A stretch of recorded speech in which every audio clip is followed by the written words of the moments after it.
I'll give you responses from the company, and also we're going to talk about your knowledge in artificial intelligence. Okay, I'm just going to get that mic. So like I said, feel comfortable, okay? Feel very comfortable, you can relax. I think the AC is very nice and it's blowing you. I mean, outside is hot, by the way.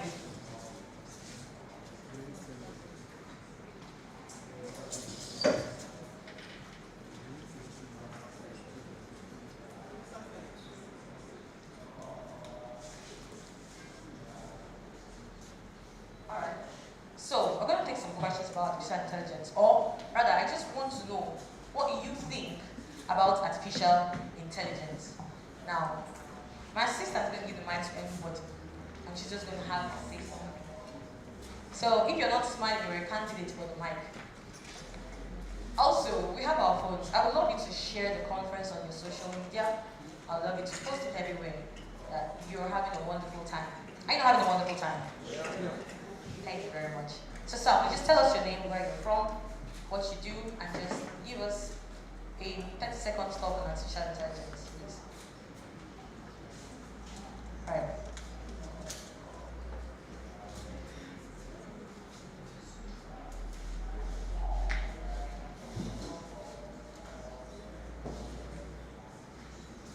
Just tell us your name. My name is Happy Ujabu. Can you put your hands together for Happy?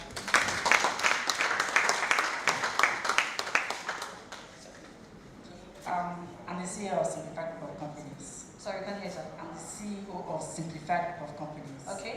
We use AI to simplify learning experience for students. Yeah. So, talking about what AI is, in simple terms, AI is simply an augmentator of intelligence. Which means it provides the facts, it automates all the hard process, and gives the human the freedom to do the hard job, which is thinking. That's wonderful. Please let's put our hands together. Very brilliant. That's very brilliant. You can give the mic to someone else. There's a man behind you who's giving the hands. Let's tell us your name, where you're from, and what AI is to you. Now, one of the reasons why we are doing this is because I want you to see that, everyone here, many people here have knowledge about artificial intelligence, and not just that, sorry, just a second, and not just that, you can also learn one or two things from them. So please, sir. All right. Good morning, my name is George. I'm a researcher and data analyst. How could I ask together for George? Intelligence has supported me immensely. So this is what I have to say about it. It's actually the assimilation of human intelligence into machines to help you to solve problems. I do tell people the hardest things before has become the simplest now as a result of artificial intelligence. As a matter of fact, there is no single day that I don't use AI. Sometimes I can be in class teaching and got stuck, you can get stuck immediately. I use the AI, either the one on the web or through the one that is connected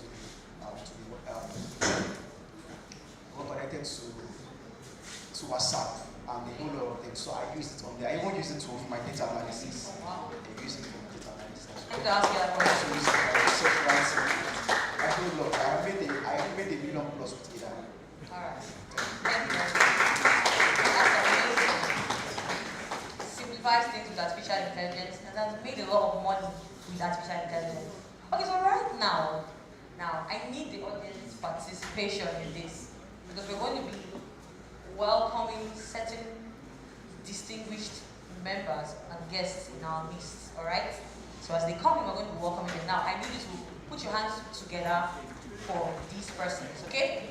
So, here's the thing. Without people like this in security, the country will be a hellhouse. Without the police, without the security personnel, without law and order, the country will be in chaos. And we all know what happens in chaos, right?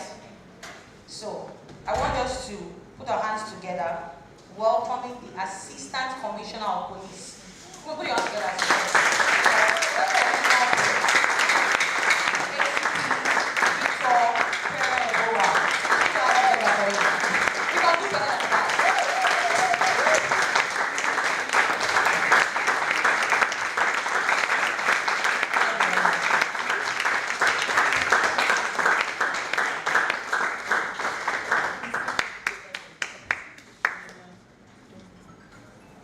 Thank you, sir, for your exemplary service to Nigeria.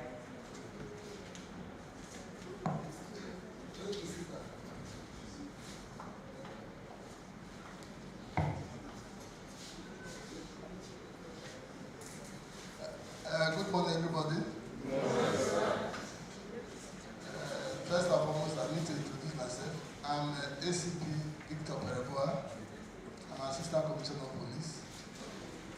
I'm here on behalf of the Assistant Inspector General of Police to fight command in the city. He's supposed to have been here, but he couldn't make it because of other official engagements. So I'm here to deliver his lecture. I will be very brief and straight to the point. Thank you, sir. Thank you very much. We are here to discuss artificial intelligence, otherwise known as AI. What it does. First and foremost, we need to know what is artificial intelligence. Artificial intelligence refers to stimulation of human intelligence in machines that are programmed to think and learn like humans. AI can be used in various applications, such as speech recognition, decision making, problem solving, and language translation. AI system analyze large volume of data. In the process, it identifies patterns and make predictions, leading to advancement in industry like healthcare, finance, education, and more. What are the challenges that one will face, or an organization when you want to employ artificial intelligence? What are those challenges that you encounter? The first one is inadequate infrastructure. The lack of reliable internet access, electricity, computing infrastructure poses significant challenges to AI deployment. All AI technology requires robust infrastructure to function effectively, and the inconsistent power supply and internet connectivity can hinder AI system performance. The second challenge what we face is a limited skilled workforce. There is shortage of skilled professionals with expertise in AI and related fields. This limits the ability to develop, deploy, and maintain an AI system. The third challenge is ethical and cultural consideration. The adoption of AI technology may face resistance due to ethical concern, cultural belief, and fear of job displacement. People may worry of AI replacing human jobs or may not fully understand the benefit of AI. The fourth is regulatory and policy barrier. The absence of clear regulation and policy governing AI deployment can create uncertainty and hinder innovation. Without a legal framework, the issues like data privacy, security, and accountability may arise. The fifth, but not the least, is access to data. AI systems require large data sets to function effectively, but access to relevant and quality data in Edo State may limit due to privacy concern, data ownership issue, and lack of cooperation. Now, what are the suggestions? One, invest in improving infrastructure by collaborating with government, private sector stakeholders to enhance internet connectivity and ensure stable electricity supply. Initiatives like rural electrification and broadband expansion program can also help to bridge the infrastructure gap. 2. Promote education and training in AI by partnering with university, technical schools, and online platform to offer AI courses and certification. Encouraging internship and collaboration with AI companies can also help to build a local talent pool. The third suggestion is conduct awareness campaign and educational program to inform the public about the benefits and limitations of AI. Engage with community leaders and stakeholders to address ethical concerns and ensure AI adoption is aligned with local issues, local value and needs. The fourth suggestion is advocate for the development of AI-specific regulation and policy at both the state and national level. Establish regulatory bodies to oversee AI deployment and ensure compliance with ethical standards and data protection law. Finally, encourage data sharing partnership with the public and private sector while ensuring that data privacy and security. Promote and create open data platform to facilitate AI development. In conclusion, to successfully deploy AI technology in Edo State, it is essential to address this inherited obstacle through a combination of infrastructural development, education, training, public awareness, regulatory framework, and data accessibility. By overcoming these challenges, AI can significantly contribute to the state economic growth and social development. Thank you very much.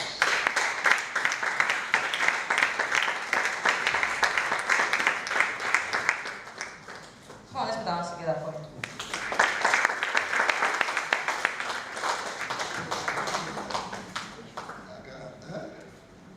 Question?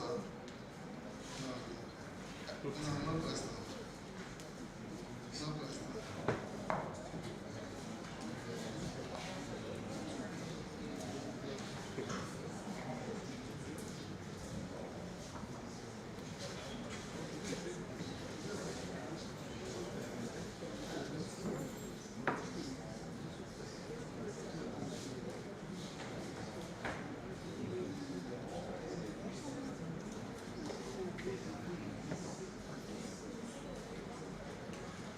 I will make the paper available through the. I will send it through his either his WhatsApp number or you can get me through my email. I will give you my email so that I will send it to you. Thank you very much.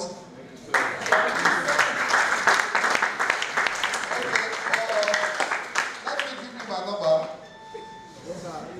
Let me give you my number. Yes. What do at least? Police is your friend. Yes. 080 335 44 926. I take it again. 080 335 44 926. Thank you very much. And God bless you.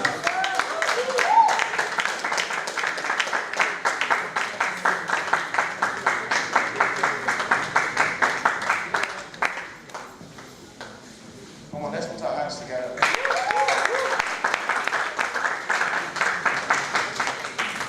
Good morning, ladies and gentlemen.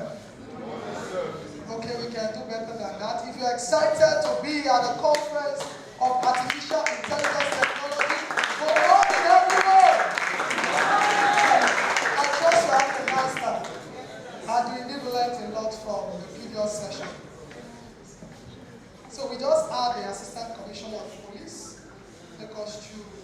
That's right. And of course, he gave you his contact. Don't look for trouble. If you look for trouble, the police is not your friend. And I think the reason why he gave you his contact is that you can have a good relationship with the police moving forward. So I'm sure that you will do justice to that. Now, while he was speaking, a very important person walked in. He is the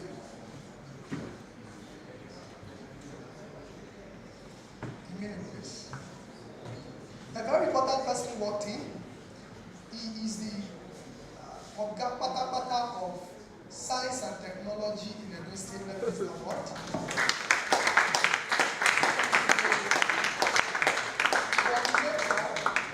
Innovation General, Science General, Technology General, under the administration of His Excellency Godwin Obaseki. He has a very, very busy and tight schedule. You know, of course, it's a political season. Politicians eventually get into government positions, so we cannot take politics from governance. But this is a very, very tight political season, being that the Edo State elections will be coming up very soon. His schedules are very tight. He has been traveling. In fact, living here, he'll be traveling too. But he made out time to be here. Other persons who are serving the representative, which he has a liberty to do. But because of his passion for young people, because of his passion for technology development in the state, because of his passion to see you grow, to see you become who he is today, a person of his schedule, he has made it here today.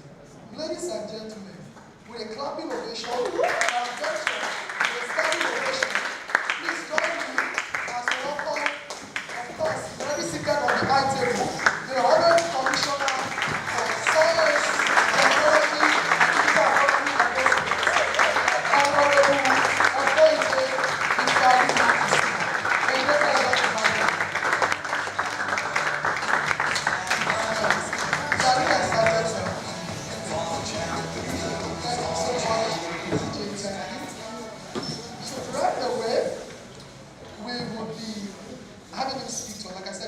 very, very busy schedule, and he needs to be here as soon as possible. Am I right, Honorable Commissioner? So right away we want him to. So before he comes up briefly, I would be reading the citation so that we have an idea of who we're about to hear from. Are you ready? Yes. Are you ready? Yes. Are your notes, papers ready on the decks? Yes. Give me a minute, please.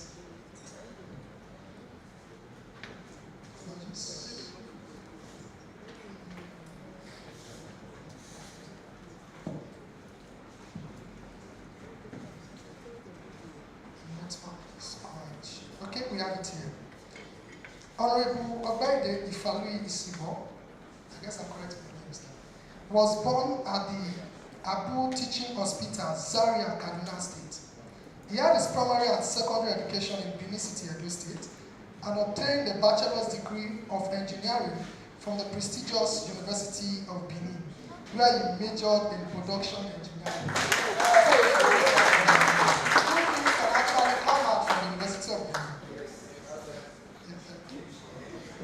Thank you for signing an agreement. He then joined, okay, I passed that. Now, Obaide Ifalui Isibo has worked in the Federal Public Service for almost a decade. Wow. First as a standards engineer at the Standards Organization of Nigeria, Abuja, where he was head of engineering and the lead enforcement team for 2 years to ensure that substandard goods were pushed out from the Nigerian market. In 2013, while working with the Standards Organization of Nigeria, Obaide was selected to lead a team of 10 Nigerian engineers to the International Recycling Education Center, Kanazawa, Japan, to study the automobile recycling and dismantling model adopted by the Japanese with the view of replicating same in Nigeria.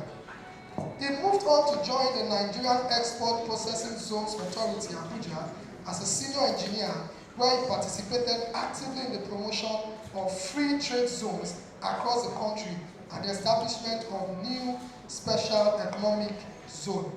Ogbede Ifaliu Isibo has worked in the contributed in no small means at the Boston Scientific Corporation, USA, a Fortune 500 company, where he worked as a production engineer and worked alongside a team in designing the Okra Pod, a medical device now used in many hospitals across the US during endoscopic procedures. Wow.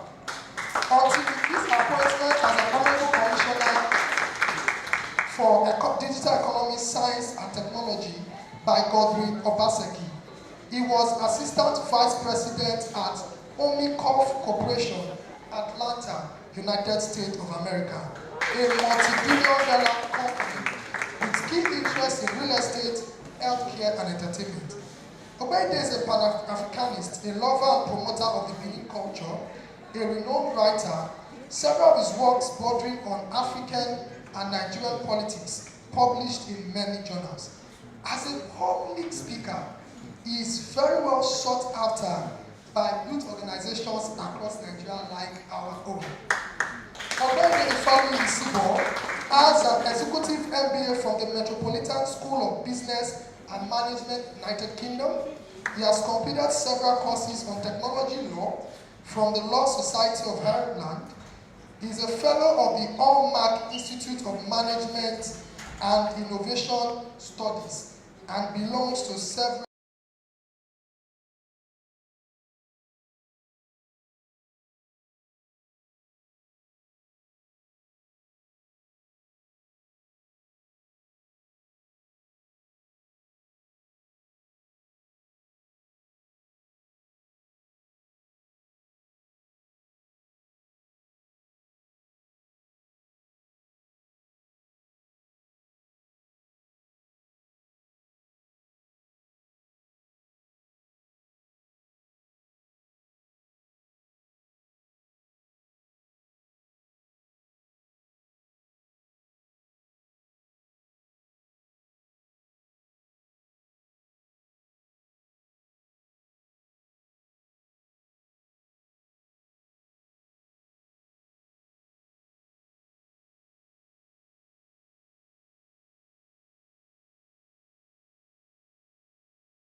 So long, we allow you to assume to be young this morning.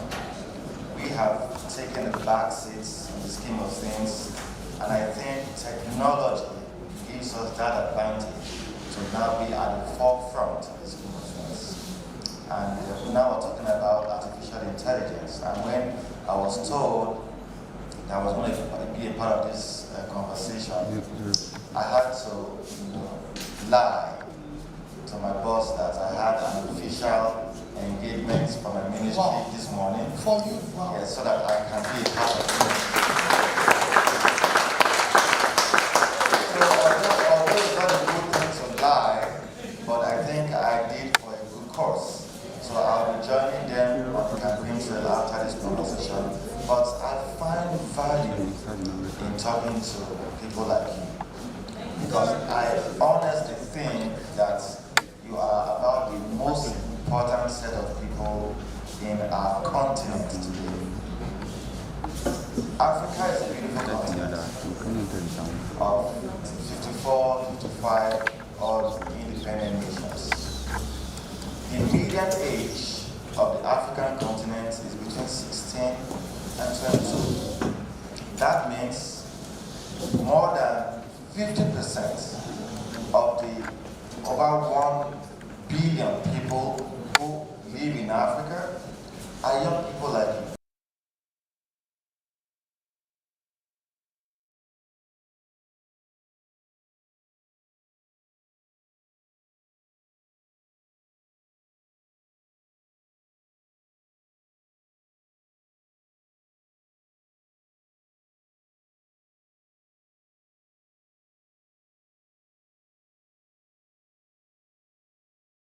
Feel to take advantage of the energy that is available in the hearts and minds of young people.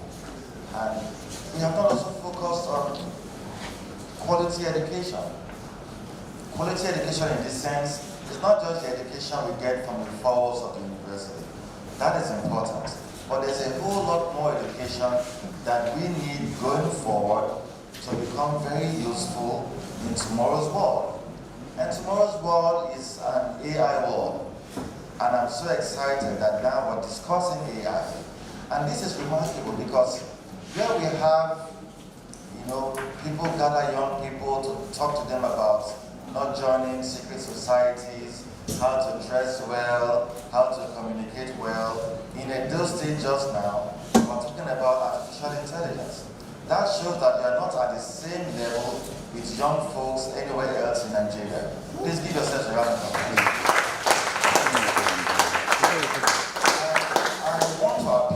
I want to especially appeal to you to take this conversation very important.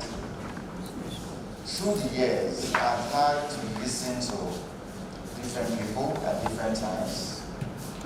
And I can say that there are some things that I heard maybe 10, 20 years ago that have shaped my life. It wasn't what I studied or what I heard about in class, but what I heard outside of that formal education system. Some things, may not be a lot, just some few things that somebody said, and when he said it, I heard it. And I've been hearing it time and time again over the years. One of those things was said by Pastor Chris. I once attended a program where he was speaking. I don't remember many of the things that he said, but two things that he said that I have not forgotten. This must have been maybe 2006, 2005. He said, be self-sustaining. Be independent. Anybody who is self-sustaining and independent is a powerful person. That person you cannot control because he's self-sustaining and he's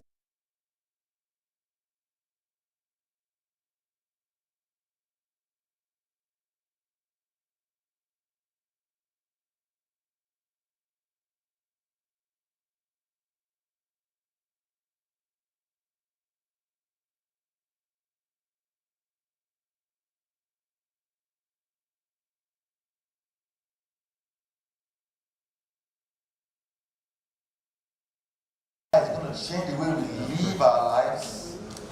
It will change the way we, prosecute education. It will change the way we deliver healthcare. It will completely revolutionize everything that man does today and in the future. So, what are the opportunities for young people in artificial intelligence? First of all, I'm a public servant and I serve the Edo people. And it is my job to head the Ministry of Digital Economy, Science and Technology. And I always have young people come to me, to have conversations surrounding technology and jobs. And I look at them in the eye and tell them the truth that there's not so many white-collar jobs out there anymore, whether in Nigeria or in America. I lived and worked there for many years. I can tell you that the average American youth is not looking for what else can I do? What new skill can I have apart from college education? Because everybody has college education, right? Everybody has a BSc now. Everybody has a 2-1. In case you're thinking 2-1 is so good. It's everywhere now. Also, most people have a first class. So, it is not your BSc or your bachelor's degree that will help you. It's not your 2-1 or your first class that will help you. But what other digital skill do you have? That is what will separate you tomorrow and in the future. That is what will consecrate you when you're having interviews and you're 2,000 and the space is for 20 people. It won't be your BSc or your master's degree or even your PhD that will help you. What digital skill do you have? And these digital skills, you don't need to go to a university to have it any longer. The world is changing. AI, like I said, is the future, and that is where I think you have to focus on. Is it digital programming? Is it data analytics? Is it machine learning? Is it cloud computing? Is it cybersecurity? Those are the fields of study that are in high demand today across the world. I did production engineering. There's nothing wrong with engineering. But today, people are not talking about just engineering because AI is changing the way we perceive engineering.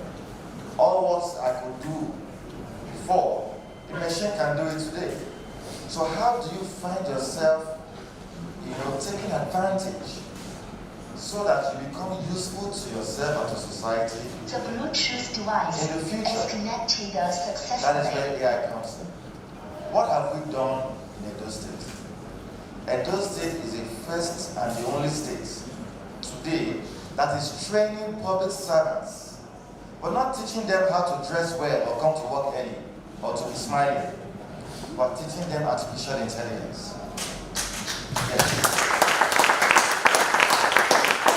2 days ago, we organized an introductory training for blockchain technology for tokenization of real assets and cybersecurity. This is not happening anywhere else in Nigeria.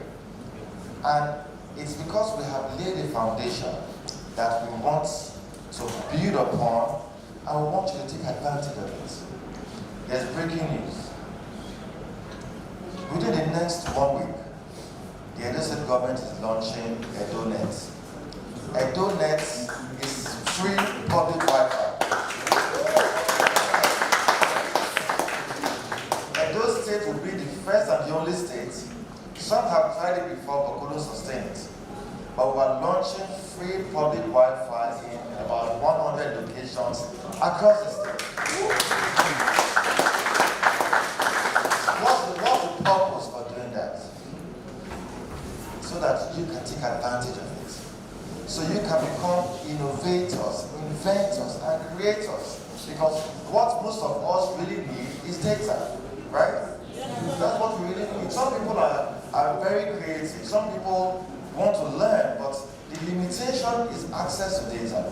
So if you can have free access to fast and reliable data, there's a whole lot you can do. Many will be able to create jobs by themselves, not waiting to go apply to work in a bank, counting other people's money. But right from your homes, if you have access to data, you can create jobs, right? There are all kinds of jobs today that people have to do from home. You don't have to leave your house to earn crazy money, but you need that skill. So free data gives you access to get that skill. That's number one. What have we done again, number two? We have laid 2,000 kilometers of fiber optic cables across the state. Edo State is the first and the only state to have done that. Yes. What does that mean? all the local government areas in Edo State to fiber connectivity. So if you go to any local government secretariat today, there's free internet Wi-Fi available. We did also stop there. We're connecting schools and primary healthcare centers. The future is for you. I'm just telling you the infrastructure that's made available for you, how you can take advantage of artificial intelligence to prosper for tomorrow. The only way people in the generation above us can be afraid of us is when we use technology, right? In last general elections, a lot of us played a major role. Even those who couldn't vote, but they played a major role using the internet. We created a movement that the world had never seen before, using the internet. Such that the regular politicians became afraid. The Bluetooth device is They became connecting afraid of young successfully. people. How? Because of the internet. How? Allow me, this is not a political gathering, right? But let me just use an analogy. How Mr. Peter Obi became very popular was through the internet, right? Many of you made it happen. I was one of those who made it happen through the internet. The only way we're going to be able to afford to have a seat at the dinner table of civilization, where we have our fathers seated, is when we can show that we can bring value using technology. So what is my appeal to you this morning? In the health sector, AI is needed. Today, we do what we call telemedicine in Edo State, such that a primary healthcare center in Alfuzi, you can have maybe a child delivery that's becoming complicated, and the doctor and the nurse who's there is finding difficulty. Instead of having to get an ambulance that you may not have to take the woman to a secondary health care facility or to take her to Benin, now you have internet, you can connect to a doctor in Benin and have telemedicine. So the doctor is seeing what you're doing. He's not where you are, but he's telling you what to do to save a life. That's what technology can do, is saving lives, even in the healthcare sector. So what should you do? Take advantage of that too. What opportunities are available in that sector that you can learn from? Go on the internet. YouTube now is the biggest university in the world. You can get whatever learning you want on YouTube. I do not think there's maybe a few things that are really special, but almost everything is available to do on YouTube. And now you have free internet. So what's your excuse? What's your excuse? You have no excuse. So be among those that will be searching for jobs in the future. Get the knowledge. There's free courses. Who knows Coursera? There's all kinds of. 10 years ago, 20 years ago, we didn't have such facilities. Now they call you guys Gen Z. And do you know, a lot of, forgive me, negativity is associated with the Gen Z. But there's a whole lot of positivity too. So my appeal to you is to focus on the positives that are associated with your generation. Your generation will shock my generation. We have been unable to shock my father's generation, but we're coming for them. We don't have that much technological knowledge, but we are pulling in one direction to shock them. But the shock should come from you. Take advantage of it. Is it in education? What can you learn today that will make you to become very vital tomorrow? Such that when people are trying to hire, they're looking for a skill that you have. Everybody today wants a data analyst. You can learn data analysis easily on the internet. You can even get certified to become a certified data analyst without going to any school. Is it not possible? Today, everyone is looking for a cybersecurity expert. Are they teaching cybersecurity in University of Benin? But you can get the certification for cybersecurity on the internet. AI makes it easy for you. Then there's cloud computing, there's machine learning, there's product management. That's a big deal today in America because everything is a product. Even the service is a product. So people are asking, they're looking for who can help us, manage this product. A hospital, for example, they offer services. That's a product. Everyone is looking for a product manager. You have easy access to get that knowledge and also a certification today. How many of you know Edo Innovates? Yes, sir. Edo State is the only state in the federation that you can go to acquire digital skill for free. Absolutely free. Yes. Again, what's your excuse? If you can't do it by yourself, with your phones or laptops, you can also go somewhere where they will teach you for free. So why are you not acquiring this skill? I'm not thinking anybody here has no skill at all, because it would be a shame and an embarrassment if you are sitting down here and there's no extra skill that you have with all the opportunities available to you. So if you're part of those that are here and you're feeling embarrassed right now, it's a good thing. Stand up tomorrow and go get yourself equipped, because the knowledge you refuse today, others will take advantage today. Tomorrow, when they have become experts, you will still not be able to function there. They will separate the weeds from the seeds. There are some people who are very good in typewriting. They don't even have to look, they're just doing it. When the computer came, they felt, no, I'm not ready for all of that. They still stayed with their typewriter. A few of them translated to using the computer. Are we using typewriters today? So those who did not go above and beyond to learn how to use the computer, they lost their jobs. So people tell us today that, oh, AI is coming to take our jobs. I argue differently. Yes, some jobs will go, but AI will also create opportunities for more jobs. And so, are you going to be on the side of those who are complaining that AI is coming to take my job? Or you're going to be on the side of those who want to equip themselves for the opportunities that will be opened up that AI will bring?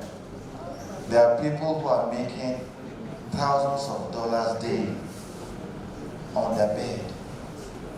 It's happening in Edo State. It's happening in Nigeria. They don't have two heads. All they've done is submitted themselves to getting more skills and opportunities. I am ready and willing to take you or to call the MD of Edo Innovates to have him to give us a schedule. When and when do we have these trainings? These several cohorts that you have, get as many people, whether you are Edo residents or you are from here, it doesn't matter. In Edo State, that doesn't matter at all. When the Edo State government is hiring, we're not looking for those who can speak Bini or Isha or no. Those who have the skill. That is what the future needs for tomorrow. So I'm willing to open that window for you. Yes. As long as you're willing to go through the trouble of getting the education. Some people start it and they fall by the wayside. But is that not how it is in every sector? Even when you're planting seeds, the Bible tells us that some fell by the wayside, right? And the birds of the earth came to eat them. Don't be a part of those. Be a part of those that seeds were sowed on fertile ground and they germinated. Because if you don't take advantage of this today, you will regret tomorrow. The only way you can separate yourself tomorrow is to become self-sustaining, is to become independent. When His Excellency reached out to me about a year ago, come and join his government. I was a very big critic of the Obaseki government, especially when he was in the APC. So when His Excellency came to me to tell me that, I want you to come and join government, in my mind, okay, I can't join your government now. I criticize you all the time on social media, but it says not about that, it's about the value that I think that you're going to bring into government. So you imagine a politician going to, in quotes, his critic, to say, I want you to come and join me. Forget the fact that you criticize me, I found value in the things that you say. Come and contribute to the development of society. That was remarkable for me. A politician would normally push aside those who criticize her. But my worry was that I was living in Atlanta, any serious money in US dollars. How am I going to come to Benin to come and start fighting with politicians and all those kind of things? But I didn't forget what he said. He said there's some value that you have. Come and bring that value. And I don't know how well I have done, but I think I have brought value to this government. So when my boss commends me, when he says thank you, he's saying thank you, but I'm seeing it way beyond his thank you. I'm seeing it that did I bring value? Is that why he's thanking me? If that's the reason, then I fulfilled my purpose. Every one of you has a purpose. Everybody has a purpose. Can you find your purpose early enough? I don't think anyone who's 40 years and above. If you're 40 and below, this is the morning of your life. The morning. So, in life, you're just waking up. Now that you're waking up, find your purpose. Find the reason why you came and fulfill that purpose. So that in the evening of your life, you will not regret that you wasted time. Time moves very fast. For you that are ladies, don't join your life with an idiot that will destroy your future.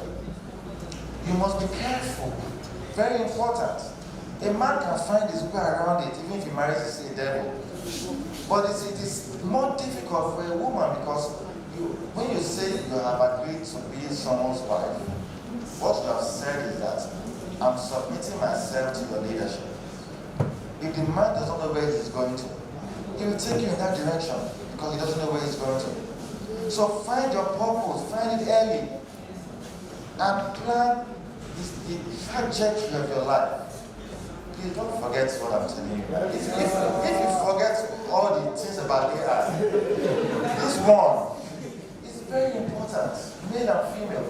At the beginning of your life are your very early years, your most productive years. If you miss it now, forget about it. The tendency that you'll be able to come back to track when you're 50 is slim. Because at 50, you have enormous responsibilities to self, to family, and to society. But now that it's just you, get all the education, get all the exposure. Wherever they call for a training, go there. Even if you have to borrow money to equip your mind. That is what will separate you in the future. Not what you study. There are thousands of production engineers.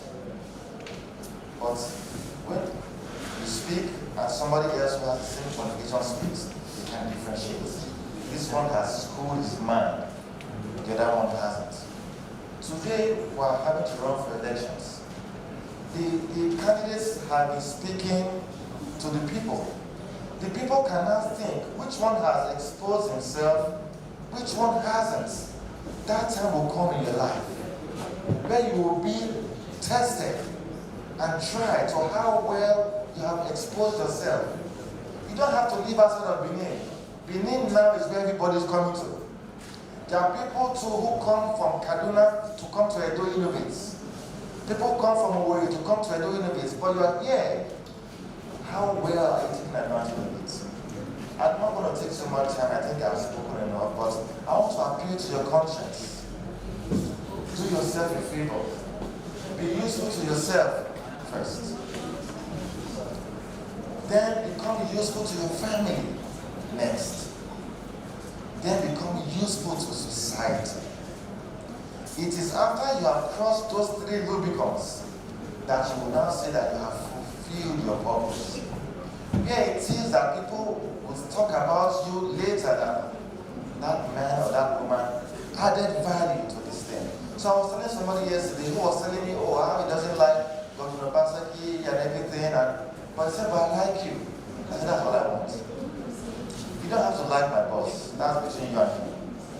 But if you like me because I brought some value, you say yes. I said, that's it for me.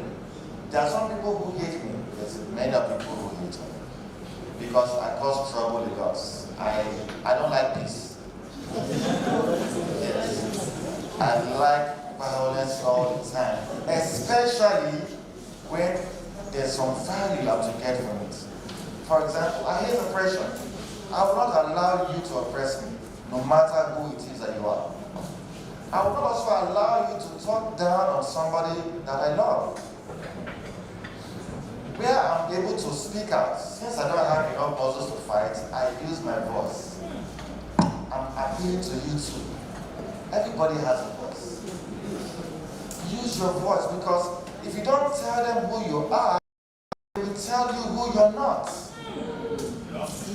Yes, and if they keep saying it to you, it drowns the you that is in you, then you now hear what they say about you. Because repetition is the law of deep and lasting impression. So the more you keep saying it, then you start believing it. Then you start becoming it. That's why they tell us to always tell our wives that we love them, even when we don't feel like it sometimes. But you just say it. It's necessary to say it. And now, we're not having to say it now to our children. My father told me he loved me at the older part of his life. Because we're not raised like that to say this kind of things to our children.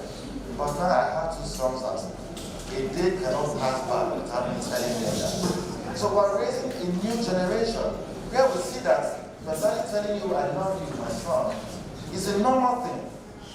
When you see confidence in your father's eyes, I always wanted to impress my father. See, so my father has passed, but I've always wanted to impress him for 2 reasons. One, I want him to be proud of me. I know he is. Number 2, I want to carry his name further. And I know I'm doing that. But that should not be the ultimate goal. Are you impressing yourself first? If you're impressing yourself, that's the primary thing. Other things will be secondary. So when a son sees that I'm not living my life to impress my father loves me, he's going to be proud of me. But I want to create value for myself first. In that, I will fulfill my purpose, and then my father will be proud of me. So in conclusion, take advantage of AI. AI is changing the way we interact. AI is changing the way we live. AI will change the future. I want you to be masters in the AI industry. That's my beauty. Thank you very much.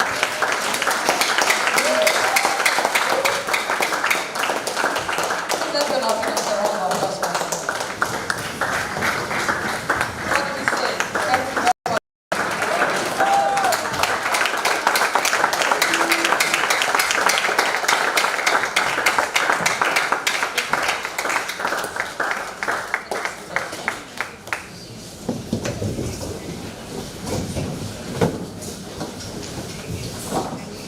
That was exhaustive, educative. How many of us learned a lot? Wrote down a lot.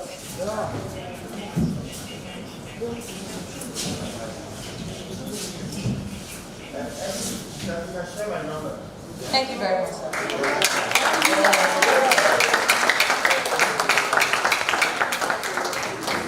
That was an exhaustive teaching. How many of us are enjoying ourselves here? We're going to call on a special guest in our midst today. Another special guest in our midst today. And he is representing the CP, Bluetooth device Funsho Adeboye. trigger And successfully. representing him is SP Sam Kati. Can we put our hands together, please? SP Sam Kati. He is an intelligence analyst, has a PhD in AI.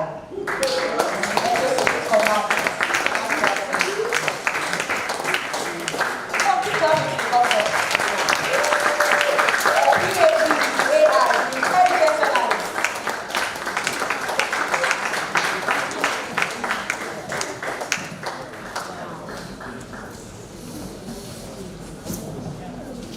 Good morning to us all. Sir. My name is Dr. Sakali. I prefer being addressed with my rank in the Nigerian police force because I'm proud of it. I'm the Lieutenant of Police.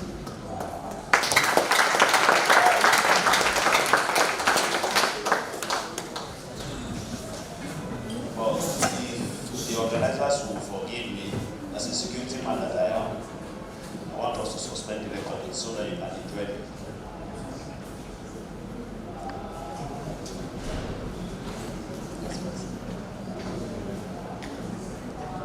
Please. Now, anything concerning security, we don't want the world to know us. You understand? If I meet you outside, if I were to tell you that I'm a policeman, you will not know. Because I don't resemble one. True of us. So I joined Nigerian Police Force with passion.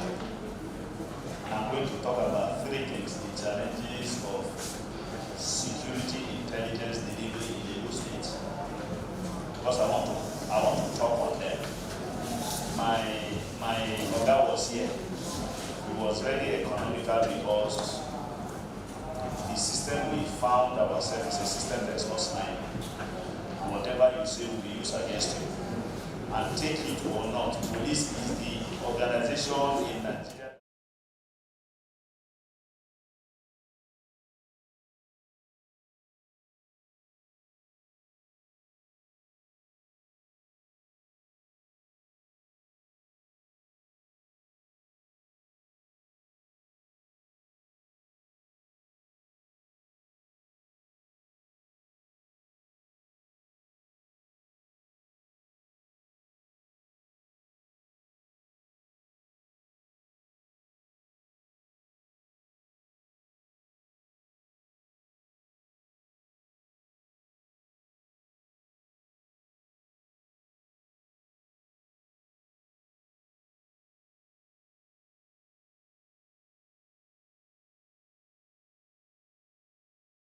Someone of my caliber should not be in police. But let me tell you why I'm in police. I'm not here to defend police, but understand, both Christian and Muslim want to know that after the fall of man in the garden, the first job God created was policy.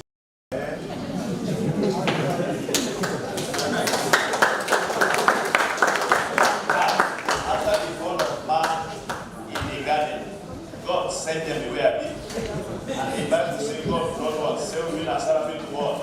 Guide and guarding to what? Flaming sword. And what is the duty of police?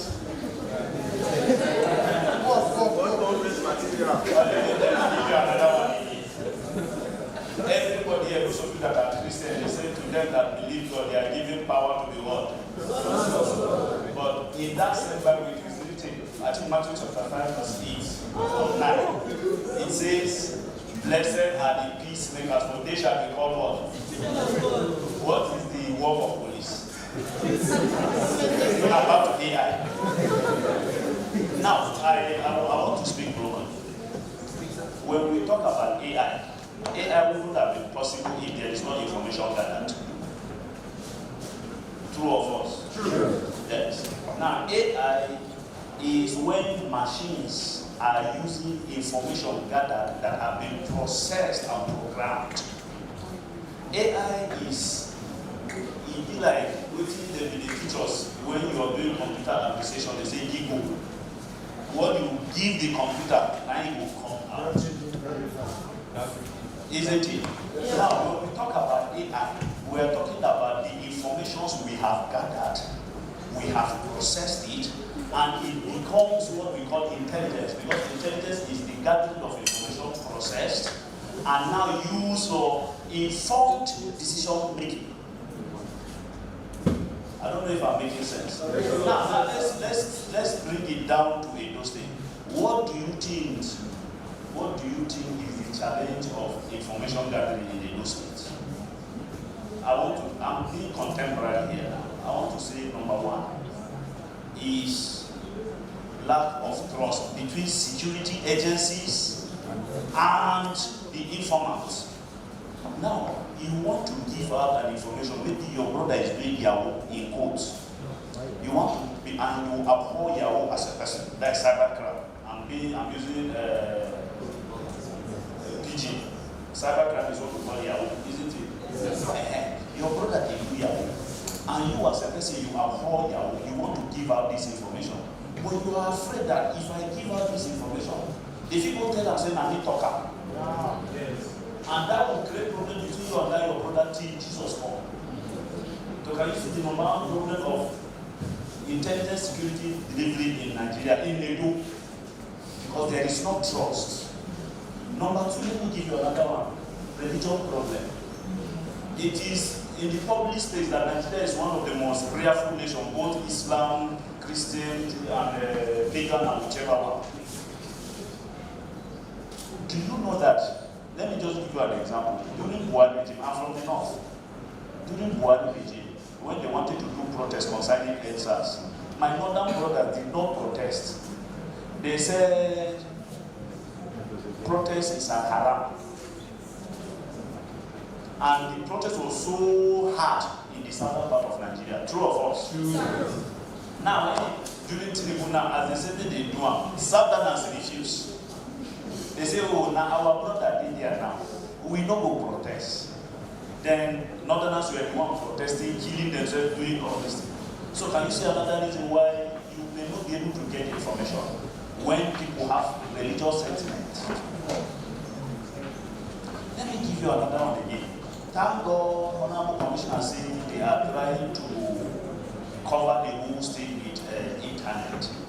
Now, to access some places in Edo is very difficult. Let's go to, who know, I've heard of Shomorika. Shomorika, I think it's in Akoko Edo side. Yeah, it's a mountainous part of this place. So if there is security challenge now, how fast do you think the police, the army, all the security agencies, how fast do you think they can reach that place? So you can see that AI is actually there to help us. However, Africa, we are not giving room for AI to help us because the information we are using now, they are information that were provided by OEM. And let me tell you something about AI. Waiting the stuff for AI, now it will give you. AI is with you now, put to your WhatsApp. Just on your WhatsApp, just type what is. Maybe just mention whatever you want, you see it will give you. And it is someone that actually put it there. So where are the information? What if I say what is ESA language? And someone have not written anything about ESA language there. You can't have access to that. What if I'm asking a question about Benin cultural heritage or something, and someone has not written something about it or has given information about it, and it has not been stored, processed and stored, you will not have, AI cannot do that one for you. I don't know if I'm making sense. Yes, I think I've spoken enough. Thank you very much.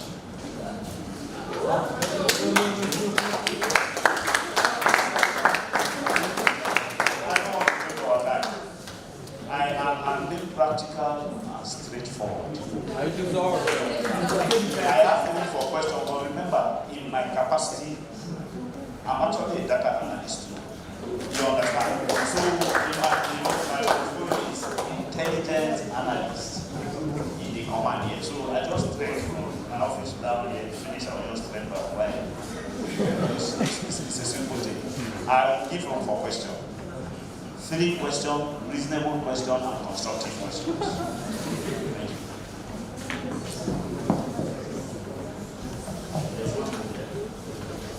questions, just raise your hand. Get the numbers now and take the questions. We have one. Another question, please, number two. Another question. I don't want people to have so small. Just 1 minute to answer. Okay, thank you very much for that wonderful presentation, sir. You've given us, you've enlightened us about the challenges, some challenges, prominent challenges in this data analysis. So I want to ask a question. This one is more like a personal question to you. Based on your experience as a data analyst, what are some of the challenges in data analysis? Your personal experience, question like a general Let me be straight here. See, we have a systemic problem in Nigeria. Everything in Nigeria is like failure. I'm being sincere with you. Now there was, is the recording that is concluded that I cannot talk. You understand? Can we suspend the recording of this? I want to tell you one secret. Okay, all recording of this is an intelligent session. Please. Now, let me tell you something. I can network very well because I learned that one. So in the office here, I was offered, let me network the whole of this command here for them. So I told them the raw materials I needed. And the way I want to network the command is when you're bringing in the system from the gate, you take fingerprint of the person, take this information, everything concerning his offense, his address and everything, then from the gate, it will be straight to the commissioner of police and the department that will be investigating the matter. Now, every office needs to have a system. Whatever they are doing concerning the matter, because there's what we call case file. You understand? In case file, there's what we call the diary of action. Whatever you do, you document. Now, anything they do about that is let it be that they are documenting it electronically. The commissioner of police must not ask for the file to be brought to him. Instead, from his system, you have access to everything. As at then in 2017, all I needed was 1.7 million for them to do. That was I'm talking to you. And this is something that when Zenith Bank called me to go and do something for them, I know the millions they pay. You understand? But it's something that I'm giving my acquired knowledge free, not sponsored by government, to give them for free. They are not willing to pay. So share this thing with all politicians after they finish them.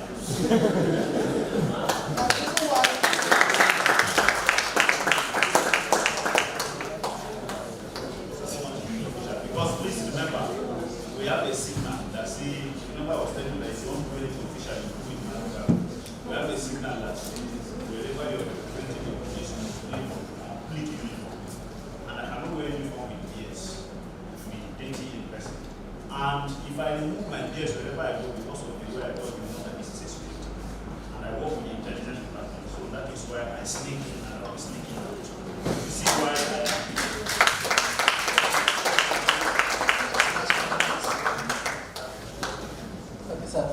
Thank you so much, sir. When you said you did your master in cybersecurity, it was really amazing because I am getting into cybersecurity, and one of the things that has plagued my mind when it comes to cybersecurity, especially in Nigeria, I know that cybersecurity is not so emphasized in Nigeria yet. So there are still a lot of laws and a lot of, when it comes to compliance, it's still very porous and very poor generally.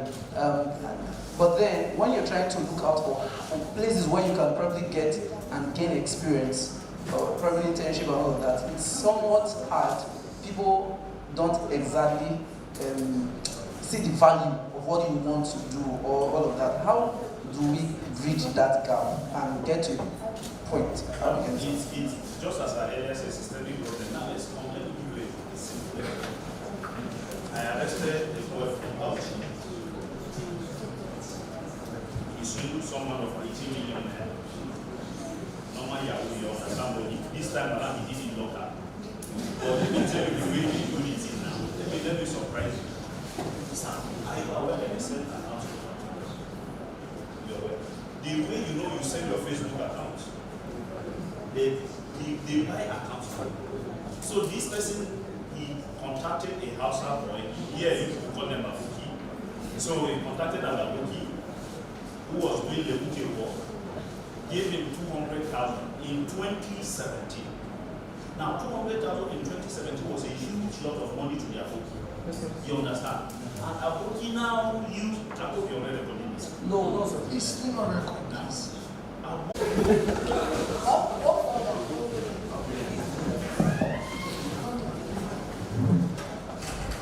So briefly, we want to have the panel session.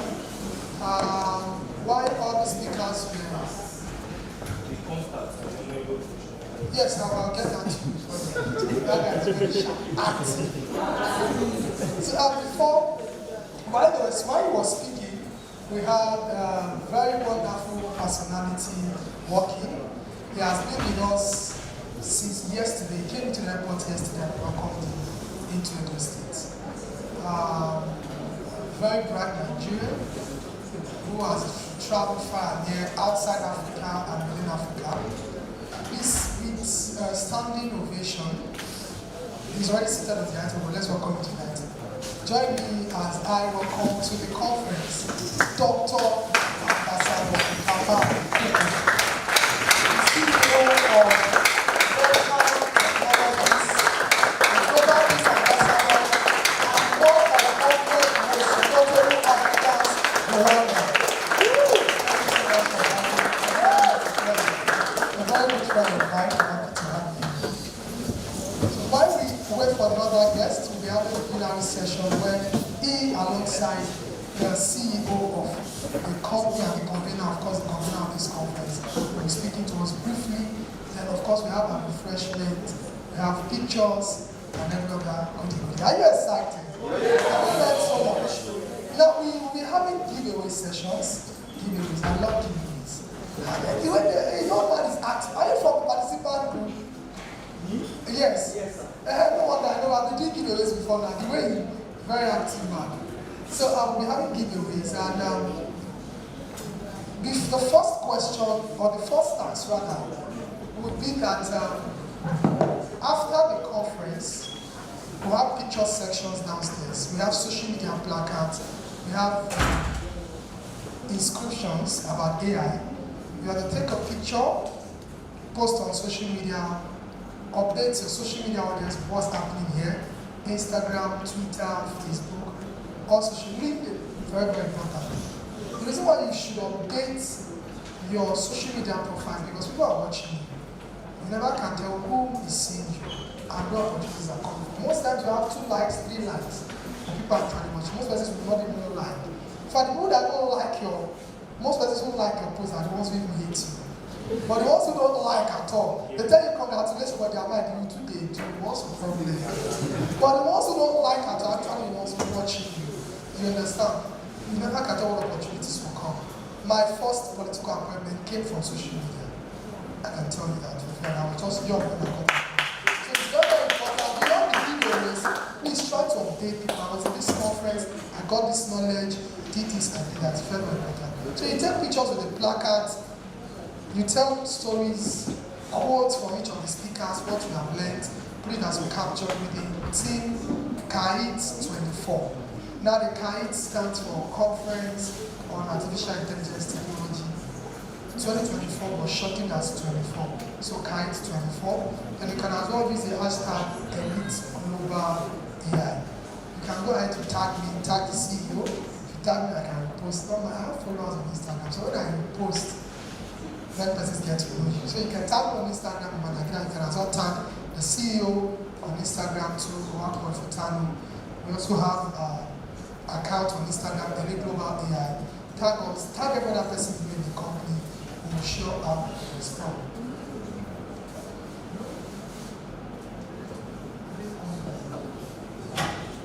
So now, we have a team, a scrutiny team who will be going online to check engagement. Now we'll be selecting our winners based on different indices. I will not let you know. But posting is the first thing. You post, when you post, you check the algorithms. winners will be selected and reached out to. Now, one of the gifts, not always in cash, you want to give value to, is that you have a direct mentorship session with the Honorable Commissioner. After that, we're having a personal meet and greet with him. Winners of the giveaway session will be selected to personally visit him at his office. They also take pictures. Many of us have some enemies that say we don't make it in life. Today I met with the Honorable Commissioner in his office. We just take them. That you allow that neighbor see that post and you met with the Honorable Commissioner. But don't go and look for trouble. Like the video I was an ad that been trending recently by InDrive. I'm going to promote the company by InDrive. The young man got Rolls Royce, and his village people thought he was the actual one. They took pots and already so you don't know how spiritual powers. Don't go and close. They think you have made it in life. You made the commissioner. They can invoke pots and I hope we are not for of course they use for that. That's on a very light note.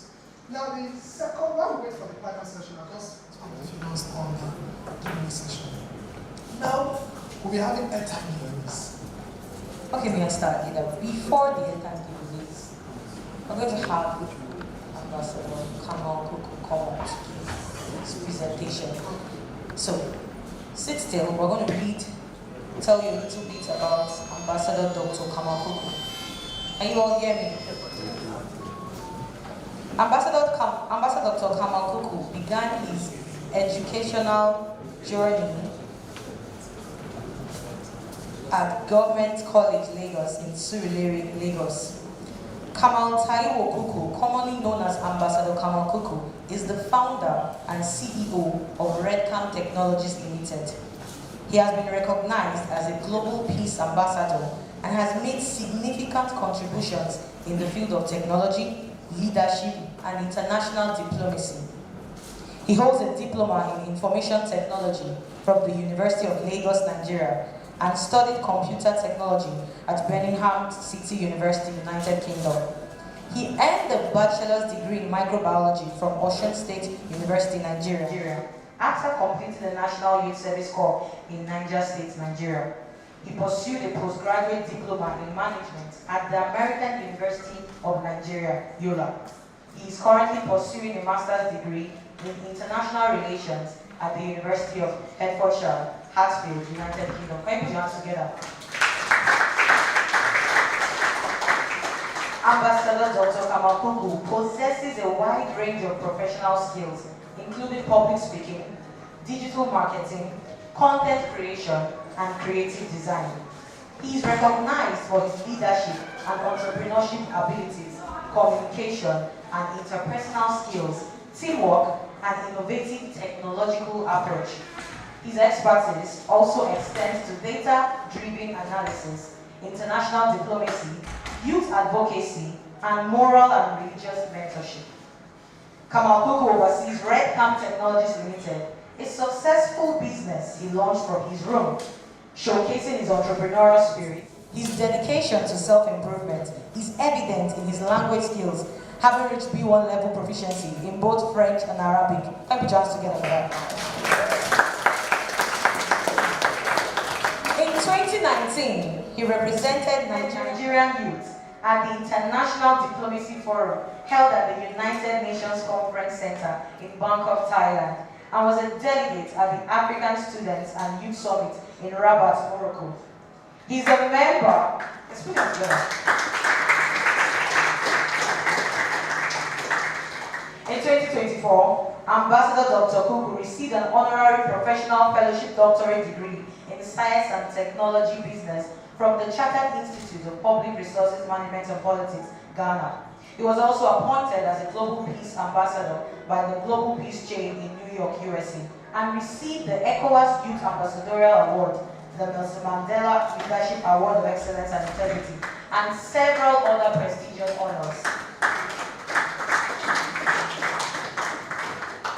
His commitment to community development reflected in his efforts to manage and train youth in the Surulere constituency through employability and skill acquisition programs sponsored by the Federal Ministry of Youth and Sports Development.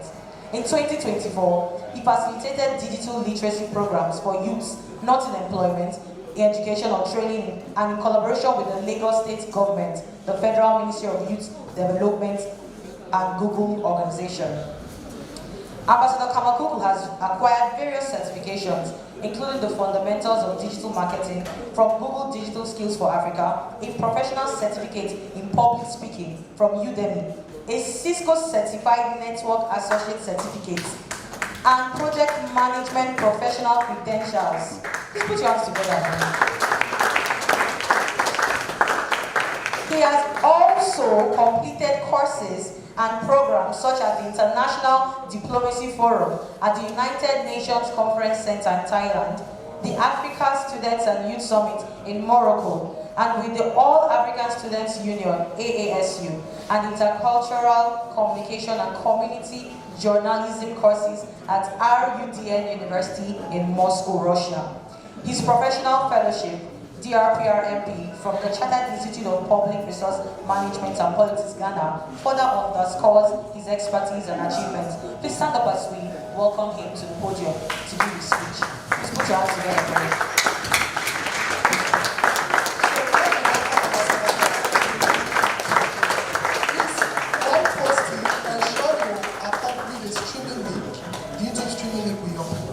Is on our groups.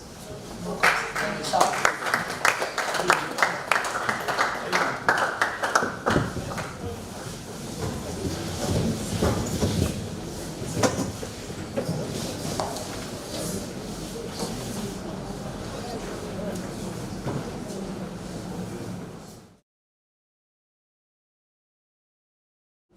And the slides can come up while he speaks.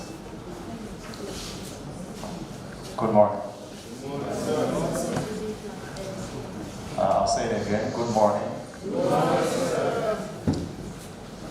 I would like to believe that the energy in this room is 100. So I would say again, good morning. Good morning, sir. Okay, now it's more like it. All right, so I would like to start by introducing myself, but I feel really humbled that you just heard the introduction. But what I would like to state here clearly before I begin is that that introduction for me is a sign of hunger. It doesn't, I didn't feel anything when I heard all these words, to be honest with you. I only felt that drive to want to start, because I feel like I've not even started yet. And if you don't remember anything today, when I'm done, right, with this conversation we're having, because I want this to be very interactive, right? If you don't remember anything at all, remember that I said you should always stay hungry. And with that mindset, you will achieve a lot of things, but guess what? You will always have the drive to continue achieving, because you feel like you've not done anything, you've not achieved anything yet. But if you start to feel like, okay, now I have quite a number of accomplishments, that is the end. Right? And this also speaks to you on the spiritual level, and not just on the moral or mental level, on the psychological level too. It gives you that energy to look around you and say, I need to search for more problems, because my goal is to be a problem solver. All right, I prepared a slide presentation especially for you guys. And the reason I did that is because I wanted to give you a little sneak peek of my thoughts, things that go on in my head. All right. To begin, I know we're talking about, this conference is about artificial intelligence technology and how we can leverage that and be better at it. Has anyone here taken an AI course that they can boldly stand up and talk about it? Anyone?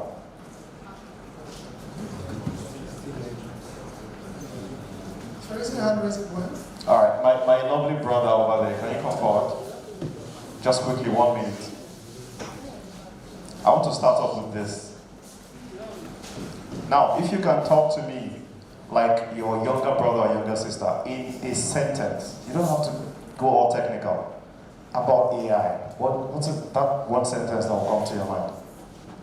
Well, I would say artificial intelligence is like, I can really say that it's a close friend and also a teacher. It's one that you can learn a lot from. Yes, it's really right. Can you please give him a resounding round? Thank you very much. He said 2 key words. It's like, are you a mind reader? He said 2 key words. He sees artificial intelligence as a friend and a teacher. Those are the 2 words I want to keep in your minds by the time I'm done with this. That's why I said, I think this guy went, oh, okay, maybe you work with that policeman. You did some intelligence and you went through my slides, right? Now, I promise to keep this very short, even though what I have for you guys is something that could take us a whole day or even multiple days. That's to tell you how passionate I am about artificial intelligence.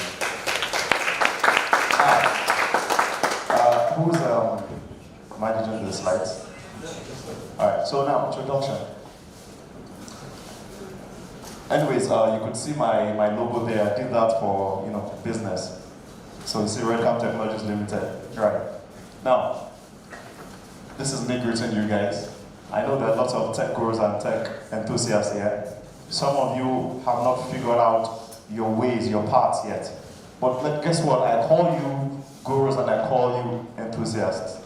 Because you need to be a visionary person to be able to understand the beauty of AI, because this is going to change the world. I'm sure you guys know that. So let's move forward. Okay, so I just said some things that you guys read that, right? So in order not to take much of our time, all right? Now, does anyone know this guy? No, this guy. Not a lot of people know this guy. But this guy, what's the person that comes to your mind? No, movie. Thank you. Mission Impossible. Now, this guy, is this his real picture? No. Do you think? No. Yes. Well, you're wrong. This is the real picture. And the person in this picture is what? Miles Fisher. He is an impersonator of this guy. That's why he kind of looks like him. Like, that's what he does. That's his profession. He's an impersonator. Now, something is coming to change the world, which even impersonators will be shocked. And that's what this guy did. His name is Chris Omi. Chris Omi took a picture of this impersonator, and through AI technology, was able to do this. Is that smart? So, tell me, do you think this is encouraging? It's something you would encourage, or do you think this is dangerous? Next slide, we'll find out. Now, we need to address the challenges of artificial intelligence. I don't want to go into too much technical details, right? Because I know that you guys will learn that when you actually take those courses. So I'm trying to make this as, as basic as possible. Now, when you have a Nigerian uncle in your gathering, what's the person that comes to your mind? They are prone to saying the wrong things. One of the wrong things they will say to you as a lady who is probably in her final year, when are you getting married? One of the wrong things they'll say to you as a young guy, so now that you are done with NYC, have you gotten a job? So they would always come up with these things. So that's what AI is. AI can trail to the wrong direction. I want you to have that back of your mind. And that is why we say we need to first address the challenges. Now, there's a bias. And that bias is that that uncle would what? Only one type of pepper soup. Right? He's going to think that that's the only type of pepper soup that exists. That's if you're trying to cook something for him and you just give him one ingredient and you're like, okay, this is what I did. And then it's like, okay, can't you do anything else? Especially somebody that meets you for the first time. First impression is a lasting impression. That's why I always tell people, whenever you're going out, go all out. Whenever you're doing anything, put in your 100. You might never get that opportunity again. I came here fully prepared. I might never get the opportunity. I might not see tomorrow, but you guys would remember me because of what I did here today. So I didn't come in here feeling all big or feeling all accomplished. I came here feeling hungry to deliver something that would be long-lasting, that would linger in your minds for years to come. And you remember me as well, there was this man that came to this hall so year ago, and he said this and I held on to it for years. Next slide. So I want you to understand that the challenges, coming on, next slide, the challenges that the world of artificial intelligence poses, they are real life challenges. There are things that we need to take cognizance of, we need to understand, and we need to identify them as we progress in technological advancement. As we advance, we need to also understand that lots of challenges come with these advancements. So if we turn a blind eye to the challenges, like my lovely brother that just addressed us, he said a lot of things that I really would have loved us to have further conversation about, but because I'm sure he didn't have enough time to stay back. You know, he said so many things that he resonated with me because of what I wanted to also talk about. In fact, he has talked about a lot of things that I wouldn't even mention anymore because it would just be like I'm repeating what he said. Now, think of AI as your favorite delicacy. You know that's your favorite food, right? What do you do to that food? If you don't get the ingredients right, what happens? You mess the whole thing up. How many of you are very good cooks here? No, the guys, because the girls is obvious. Or not many of us. So AI is like you're preparing your delicacy.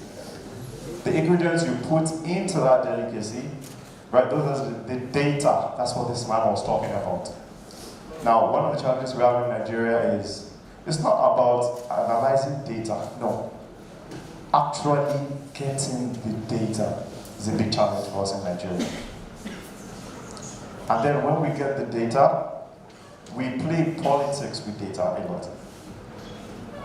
And we are unable to assemble data. We also have the challenge of picking out sensitive information for penny. Little things that might not last us forever. So these are the challenges that we face, right? I'm trying to make this very, very short. This is a very beautiful slide that I prepared for you guys. So next. Now, the aim I want us to have about our minds is that it is both smart and eco-friendly, right? Like a solar-powered Okada zooming through traffic. And we're getting there gradually. We have electric cars. I want you to take note of this. Solar-powered Okada zooming through traffic. You know that's possible, right? Yes. It's one of the big things coming out. I have I partner with a company in Kenya, and they are trying to do this at the moment as we speak. So, next slide. Now, if we talk too much about the challenges, it starts looking like, okay, is AI not good anymore? Some of you will start being confused, right? Is there anyone here who's now having double thoughts? Like, okay, so what do we do? Do we pursue this or not? Do we adopt this or not? Do we learn about this or not? Is there anyone who's in between? Right? Now, let's talk about the opportunities. This will give you more reason to understand what we're into. Now, what do you think will happen in the nearest future? that anyone, I want this to be very targeted. What do you think will happen in the next future? Artificial intelligence, machine learning, where will this take us? We've seen lots of movies, right? Movies that talk about apocalypse and how civilization brings itself to destruction. iRobot, you heard about that movie, Will Smith. We've seen a lot of things like that, right? How technology went haywire and robots started to rule the world. Trust me, that's not going to happen, but there are challenges that could cause big global havoc if not controlled. Right? Next slide.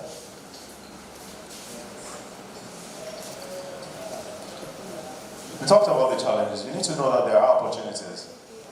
Now, how many of you eat suya very well? Yeah, I know. Now, sustainability. This key was I want you to remember that. Sustainability, versatile, right? Now, smart grids that optimize energy use. One of the opportunities of artificial intelligence is that it now helps us to manage energy. Not just to generate energy, but to manage even our conventional energy sources through means that we could never have thought of if we didn't have this much advancement in technology anyways. Now, it also helps us in predicting algorithms, right? And this helps us to forecast. They need this a lot in the resilience sector. I was at the Lagos Resilience Summit last week. This was one of the big topics we treated, and how we can, be ready whenever. How we can have what's the mechanics will call shock absorbers to prepare ourselves for climate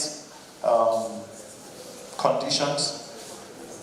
Right? And a lot of other environmental factors that might not be easy for us to control. Sorry, might not be easy for us to tackle when the problem hits us.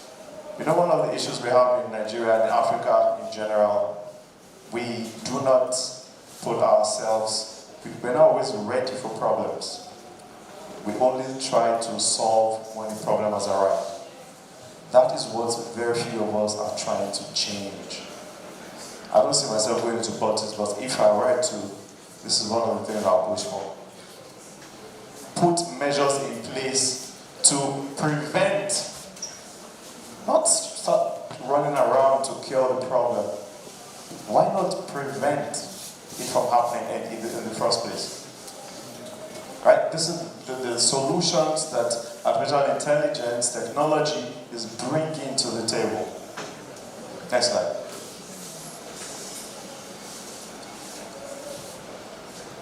Okay, I'll just run you through this because of time.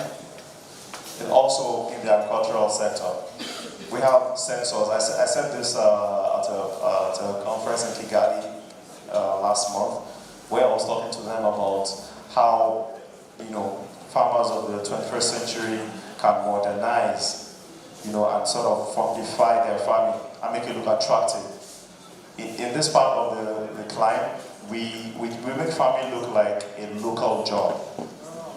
Trust me, well accomplished corporate individuals are farmers in Western Climb. How do they do that? Because everything is automated, and they're able to move as technology advances, and they're able to leverage on all the technology they have available.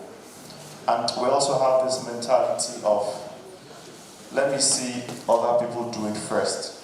If it works for them, then I'll give it a try. That is a very dead mentality, and it's an African thing. That's why Africa is still where it is. Until every single one of us say, you know what, let this thing start from me. Let me be that reviver, let me be that change. Until we do that, trust me, my brothers and sisters, we will not move forward. Now, these are some of the conventional, well-known solutions artificial intelligence can give to you. Energy efficiency, customer service enhancement, agricultural improvements, improves your crops. For example, you have drones, right? You have IoT, Internet of Things. You're able to use that to manage the agricultural sector, manage your farms when you're not physically available. You're able to sprinkle. You're able to sprinkle pesticides, right? You're able to weed off, dangerous elements that could affect your plants. A lot of things in that sector. Same thing for medical sector, right? So, all right, I need to round up. Next slide. I told you I came prepared. I wanted to wow you guys the whole day. Kind of is not possible. Now, just one word about the ethics, and then we'll just go to the conclusion. Let's move on. Now, look at these two guys. If you were AI, if your AI were a movie character, would you want it to be, which of them is a hero? Left or right? Okay, which one is the villain? Okay, what does it do to the world? Even though most of their movies, the world is always portrayed as United States. So what does it do to the world? It tries to, every single time, it tries to play smart, right? It makes it look like he's a good guy, the next minute, boom. But this guy, exactly. So you determine, every single one of us, we are the determinants of what happens to AI in the nearest future, not AI itself. I want you to take that with you. Next slide. Okay, I might probably have the convener share this with you, so later you can go through them because of time. Next slide. Slide. Now, I want you to remember this. Teach your AI to be a good digital citizen. One who doesn't invade privacy or make decisions that could harm people or the planet.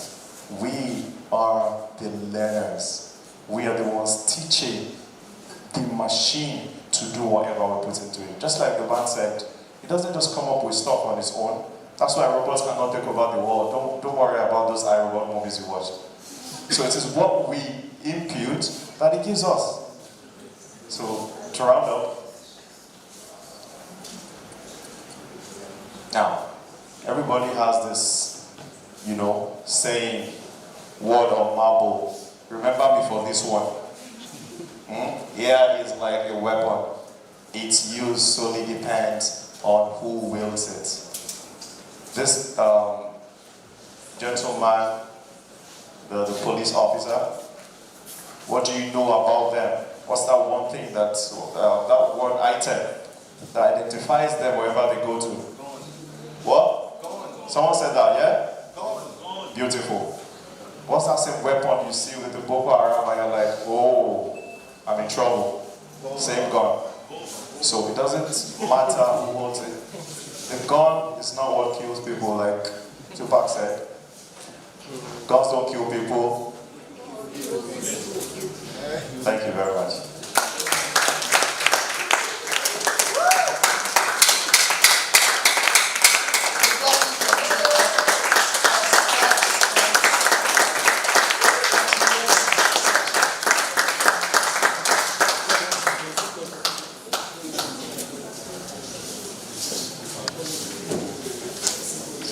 Okay, to proceed with, if you have questions, you can please put them down. Or we're having a panel session afterwards with our speaker. You can ask questions.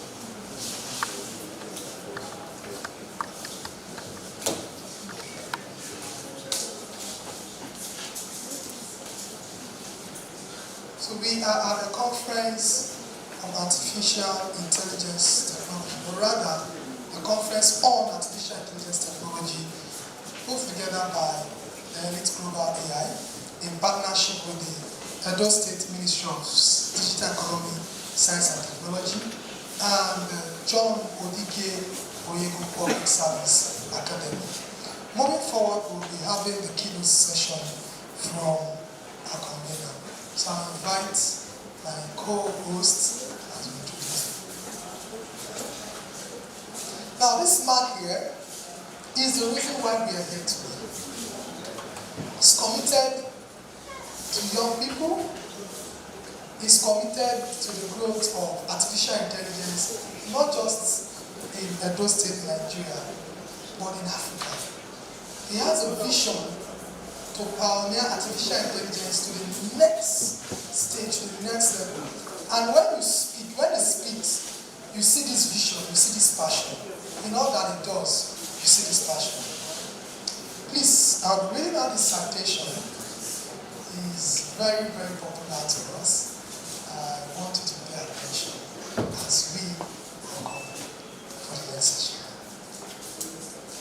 The person we're about to welcome is a distinguished leader and innovator with a profound impact in the fields of artificial intelligence, education, and renewable energy. He has claimed history as the first Nigerian, not just the first Delta, not the first person in Edo State, the first Nigerian to receive an honorary doctorate in artificial intelligence, technology, and agricultural sustainability from the Chartered Institute of Public Resources and Politics, Ghana. In peradventure 100 years history of Nigeria, nobody has achieved this feat. In his time, in his age, he did this. That's why we're resounding this. Now, this prestigious recognition highlights his groundbreaking contributions to AI and his commitment to fostering sustainable development. As the CEO and founder of Early Global AI, I don't want to say his name, let me say it now. Efwetanu, God bless you, I know that, is at the forefront of making AI technology a powerful tool for transformation across Africa. His leadership has propelled Elite Global AI to train over 6,000 students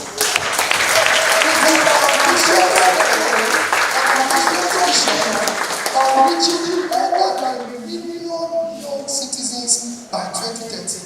The organization focuses on enhancing professional skills and driving economic growth, particularly in undeserved communities, by developing innovative AI solutions that promote sustainable entrepreneurship and creativity. My co-hosts are notified me that fast, but this kind of person we're introducing, we don't take time, we don't rush, we take it slow and steady. Efwetanu is currently pursuing a Master Business Administration with a specialization in artificial intelligence from Nexford University, headquartered in Washington, D.C., United States of America. And a Master's of Procurement Services from the University of Benin, City. Who pursues two Masters in These academic endeavors further equip him with the expertise to drive impactful change in his fields of interest. I'll leave my course to take it from here. Through his initiative, the Elite Class, Efwetanu has provided students and youths with clarity in pursuing personal development across all fields, offering guidance on career paths and personal growth. His mentorship has led to numerous testimonials from young individuals who have secured jobs in Fortune 500 companies and achieved significant financial success. Efwetanu's efforts have helped students become high achievers and leaders in their fields. Efwetanu is also a member of the Association for the Advancement of Artificial Intelligence in New York, further affirming his dedication to advancing the field of AI. His influence extends into the renewable energy sector as the CEO of Bleeze Renewable Energy Empire Limited in Port Harcourt, Nigeria. Through BRIN, he has successfully provided affordable solar power to over 5,000 homes, establishing the company as a leader in renewable energy solutions. His journey from medical biochemistry to becoming a leading advocate for AI and renewable energy showcases his dedication to innovation and empowerment. Efwetano's mentorship initiatives, such as the Elite Class, have impacted thousands of young individuals and facilitated numerous training sessions for university students, underscoring his commitment to education and professional development. Wakwa Efwetano's achievements are a testament to his visionary approach and unwavering dedication to creating positive change. By harnessing the power of AI and renewable energy, he's not only transforming industries, but also inspiring a new generation of leaders to build a brighter, more sustainable future for Africa and beyond. Ladies and gentlemen, boys and girls, men and women, with a standing ovation and a sounding applause, join me in welcoming Dr. Honorary Governor of the City of Artificial Intelligence in Nigeria, the CEO and founder of the Nigeria Progress of Health, and our governor, Dr. Pastor Wakwa Efwetano.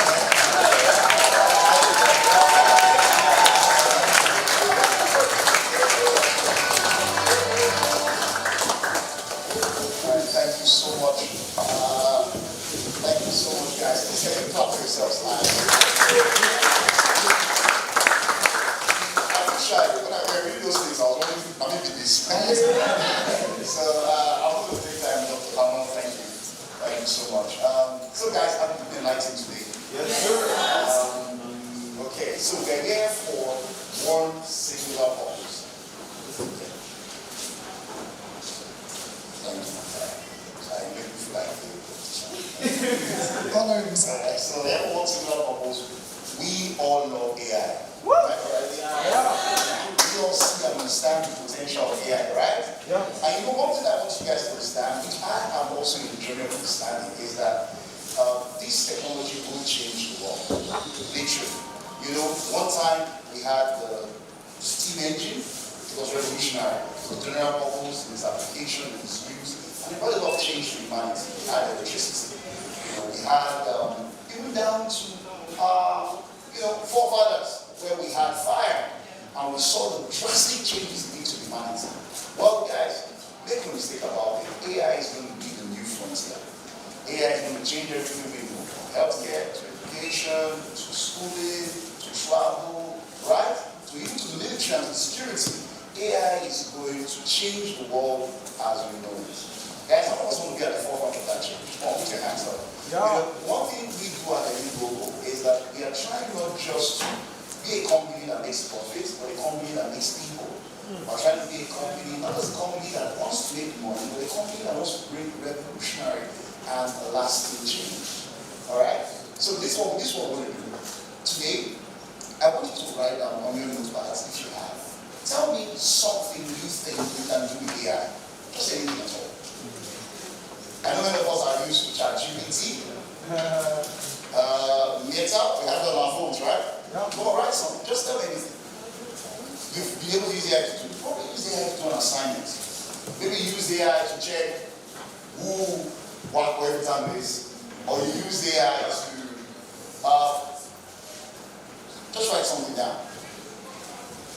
Now, my guess is as good as yours, that there are a lot of, if I were to tell you to write 100 things AI can do, you are going to write one of that. Yeah. That's how revolutionary this technology is going to be. Okay? Now, at Elite Global AI, what we're trying to do is very, very simple. So, we want to put AI in the hands of everyone, and we want to teach everyone how to use AI to develop financial sustainability and to empower us financially.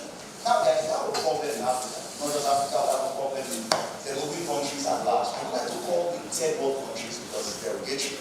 And what's the problem? We have poverty. Poverty. And the last time I checked, I did a statistic check one time, and I found out that 65% of Nigeria's population is youthful. People below the ages of 35. Now, that was not just a staggering fact of our population. 33.3% of that population is currently unemployed. Now, according to the National Bureau of Statistics, we have 33.8%. Sorry guys, sorry I'm saying too many things. We have 33.8% of people currently right now that basically live under $1 per day. there is multi-dimensional poverty as we know it.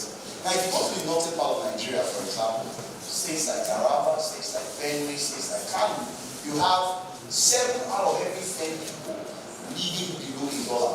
You have about 5.6 to 15.5 million people that are multi-dimensionally poor. Now, you see, I'm so happy that we have security. Now, I know it's funny, I know we're laughing about it, but really, when it's really to translate to how it affects society, it's not funny at all. Now, I know we have the security agencies here, and one of the reasons why we wanted the security experts to come here is because whether you like it or not, lack of money is connected to security.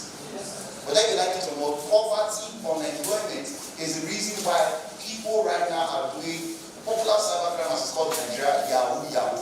Yes or yes? Whether we like it or not, if you ask someone, you ask an average Nigerian, he will tell you that education is scam, school is scam. He will tell you that there is no purpose doing this. Now, I'll tell you my story. So in 2018, I was doing my Washington National Youth Service Commission, and I got to teach in school. I read medical chemistry at bachelor's level, and I was trying to get young people like me to be inspired. I was a teacher, I was teaching in school, and I remember teaching the SS2 class one day, and we veered off. So I asked them, I said, guys, what do you see yourself becoming after you graduate? Ladies and gentlemen, 60% of people in that class said Yahoo Yahoo. 60%. At that moment in time, an epiphany struck me. We are poor. I mean, I have nothing to boast about really practically as of that time. People talking to me were poor. How can I help myself? How can I help them to get out of this problem? Now, one of the Millennium Development Goals for the UN, popularly known as SDG, is first, let us address the issue of poverty. Number 4, let us address the issue of quality education. And number 10, let's see how we can bring equality to the marketplace and the workplace. Well, guys, in that particular classroom, I went home, pondering and thinking, what can I do to change the face, my face, first of all, as an individual financially, what can I do to change the face of young Nigerians, Africans, and people all over the world like myself? What can I do to empower ourselves, put financial tools in our hands, put quality education in our hands? Since 2018, I've been thinking, I've been developing, I've been seeking education, and here comes AI, artificial intelligence. So guys, AI is my desire. So this one happened. So I began to do research, and I began to check, and I found out that artificial intelligence is not going to take the jobs of people. On the other hand, it's actually going to empower people. Now, I think it was Feli, co-founder of Stanford Institute, that said that artificial intelligence will not take your job. Rather, it will simplify and have more creativity to your job. I also believe that I think it was CEO of NVIDIA. NVIDIA is currently, I think, the world's most valuable company. That said that AI will not take your job. It's the guy that knows how to use AI that will take your job. And so, I began to wonder. So experts are talking about AI. Everybody's talking about AI. What can I do different about the AI ecosystem? And so there goes the journey of the elite global AI. So this is what we do at the global AI. We teach young people like how to use artificial intelligence to skill up very fast and to empower financially using our multiple training programs, using our soon to be released AI tool. I'm not revealing anything about it today because you guys are, let me tell you a secret, you guys are one of the first people in the world to experience the transformation of the Elite Coach AI. I'm going to show you right here today. So the Elite Coach AI, and then he also used AI to see how AI can provide extension opportunities, internship opportunities, job opportunities for young individuals like you and myself as far as the United States, as far as the United Kingdom, in Fortune 500 companies. So this is what we are doing. We're bringing the gap of education. We're empowering people financially.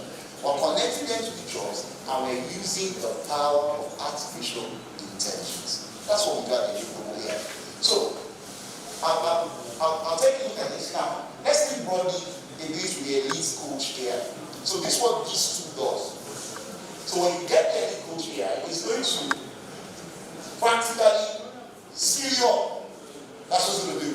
So the elite coach AI is preparing you not just to be a single individual, but to be prepared for actual job opportunities. So the elite coach AI is like a job tutor, an interview tutor, an academic tutor, a guidance and counseling aid that will show you not just the ropes, but will take you through the processes, the bits, the pros and cons, to ensure that you are ready for the global landscape.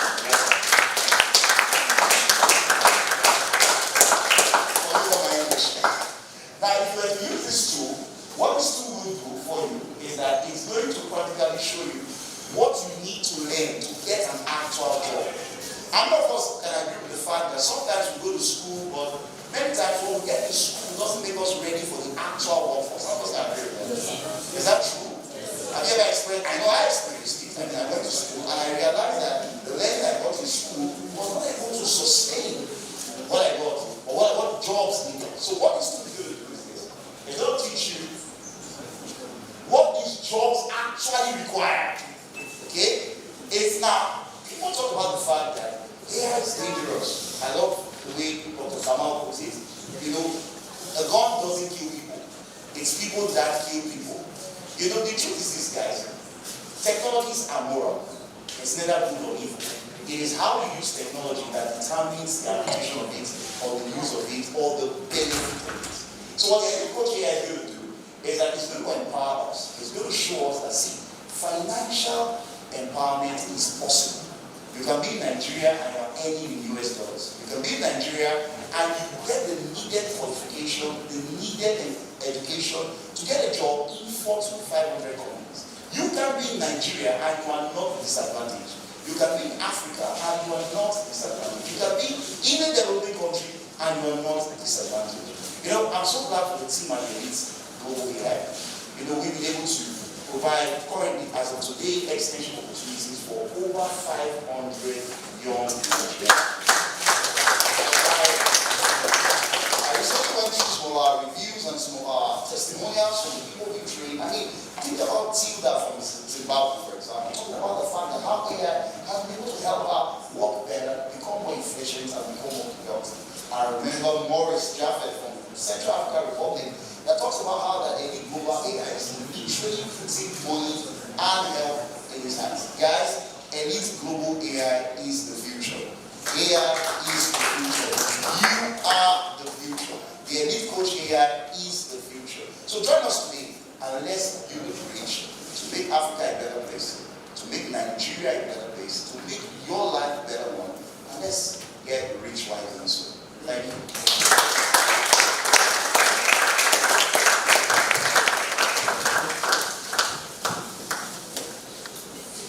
Clapping, you can still do it. That's really, really hard. I'm sure that now we know what Elite Global AI do and the plans we have for the future. So quickly we'll be having the plenary session where you ask questions to the convener and Dr. Kamal Koko. So I would like to quickly invite the moderator of the panel session, the person of Ms. Mukawe Omoro. Thank you. Let's put our hands together for guys, this person will enlighten us. So, right now we'll be calling the speakers up for the plenary session. We're going to be asking questions. We're going to be discussing about AI. Thank you. So I'm going to call Dr. Kamal Koko to come up and the CEO of Elite Global AI of the Twitter.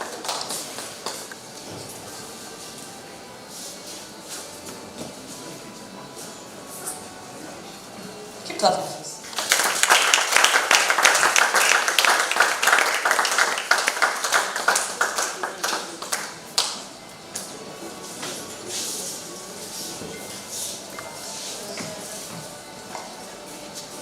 Now we'll give opportunity to at least two persons to ask questions to the speakers. Thank you, Dr. Kamal Koko, for joining us and speaking to us. Thank you, CEO. For enlightening us on the prospects of Elite Global AI. So the first question I would send it directly to Dr. Kamal Kuku, the CEO of Redcam Technologies. And we're going to be talking on the visionary insights on AI. As a visionary in the tech industry, how do you foresee AI transforming sustainable development practices? And what role do you believe it will play in achieving the Sustainable Development Goals, SDGs? Thank you very much. I believe that we have learned a lot here today so far. And what the conveners also said, his speech last few minutes, struck a chord in me. And to your question, the Sustainable Development Goals, the part of technology and the role it's going to play, it is already playing that role. You need to understand something today, and that is, we have,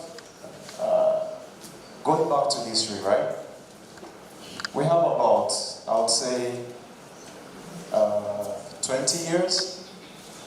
Yeah, as far back as 20 years ago, we had a conventional system of technology, of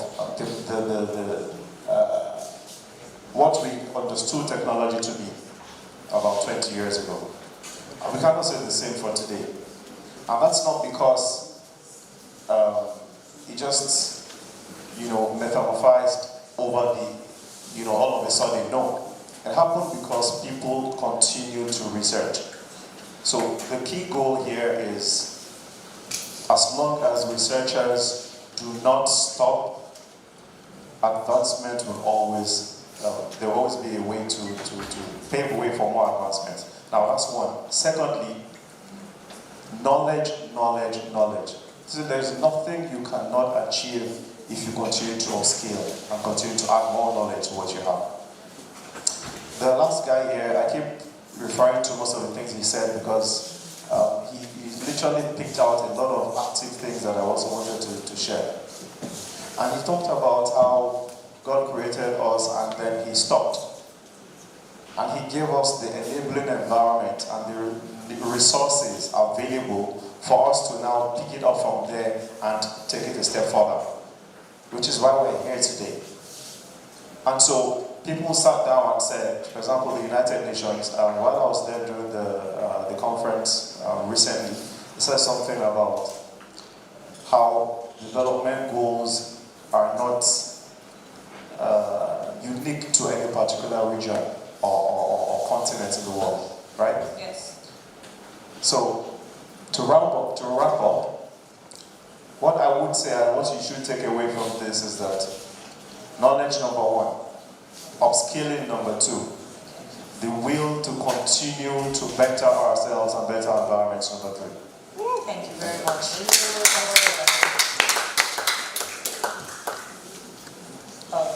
Mr. Wafoy Kwetan, I'm going to be asking a question on democratizing AI. Now, Elite Global AI aims to democratize AI across Africa. Is that true? Can you elaborate on the specific strategies and tools your organization is using to ensure that AI is accessible and beneficial to grassroots communities, particularly in regions with limited digital infrastructure? Okay, so I will say something before I talk about that. There's this mindset we have about tech, and everything tech is complex.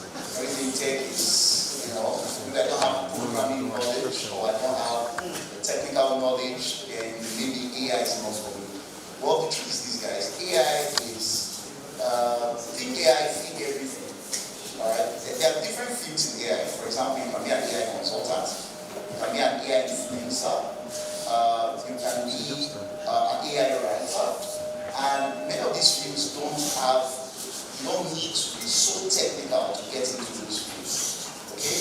So if you're a writer, if you are even into social media management, there's a place for you to do AI. So, down to your question, what Elite Global AI seeks to do is about trying to show the broad range applications of AI.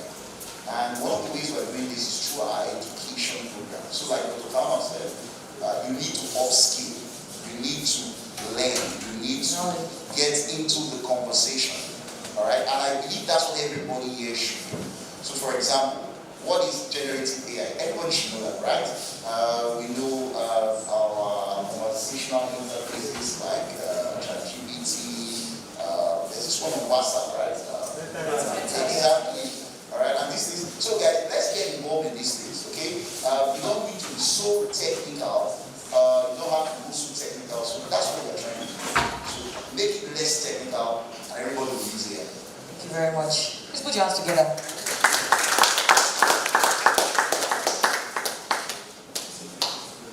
Dr. Kamal, you know, when you presented your slides, I was particularly interested when you spoke about ethics. So I crafted out a question for you concerning ethics or responsible AI. Now I'm aware that you've made significant contributions to technology, accessibility, and business management. So I want to know, because I really want to pick your brain when it comes to ethical considerations. So please, how would you address the ethical challenges of AI implementation in developing countries, such as ensuring fairness, inclusivity, and accountability, while balancing innovation with the protection of individual rights and cultural diversity? So I really want to know how you will address this issue, sir. So I'll just narrow this down to 5 tips, right? Number 1, know your craft. So I'll be coming from the angle of a novice, one who wants to get into the ocean of artificial intelligence and doesn't want to be carried away. I'm coming from that angle to answer your question. Number 1, know your craft, meaning that you're on that ocean or in that river with a ship, something that would propel you from point A to point B. You're in a carrier and you know that you have a destination to get to. Okay. That's why you need to know your craft and hold it daily, right? And adhere strictly to it. Number 2, do not allow noise, or what I would call environmental factors, to derail you.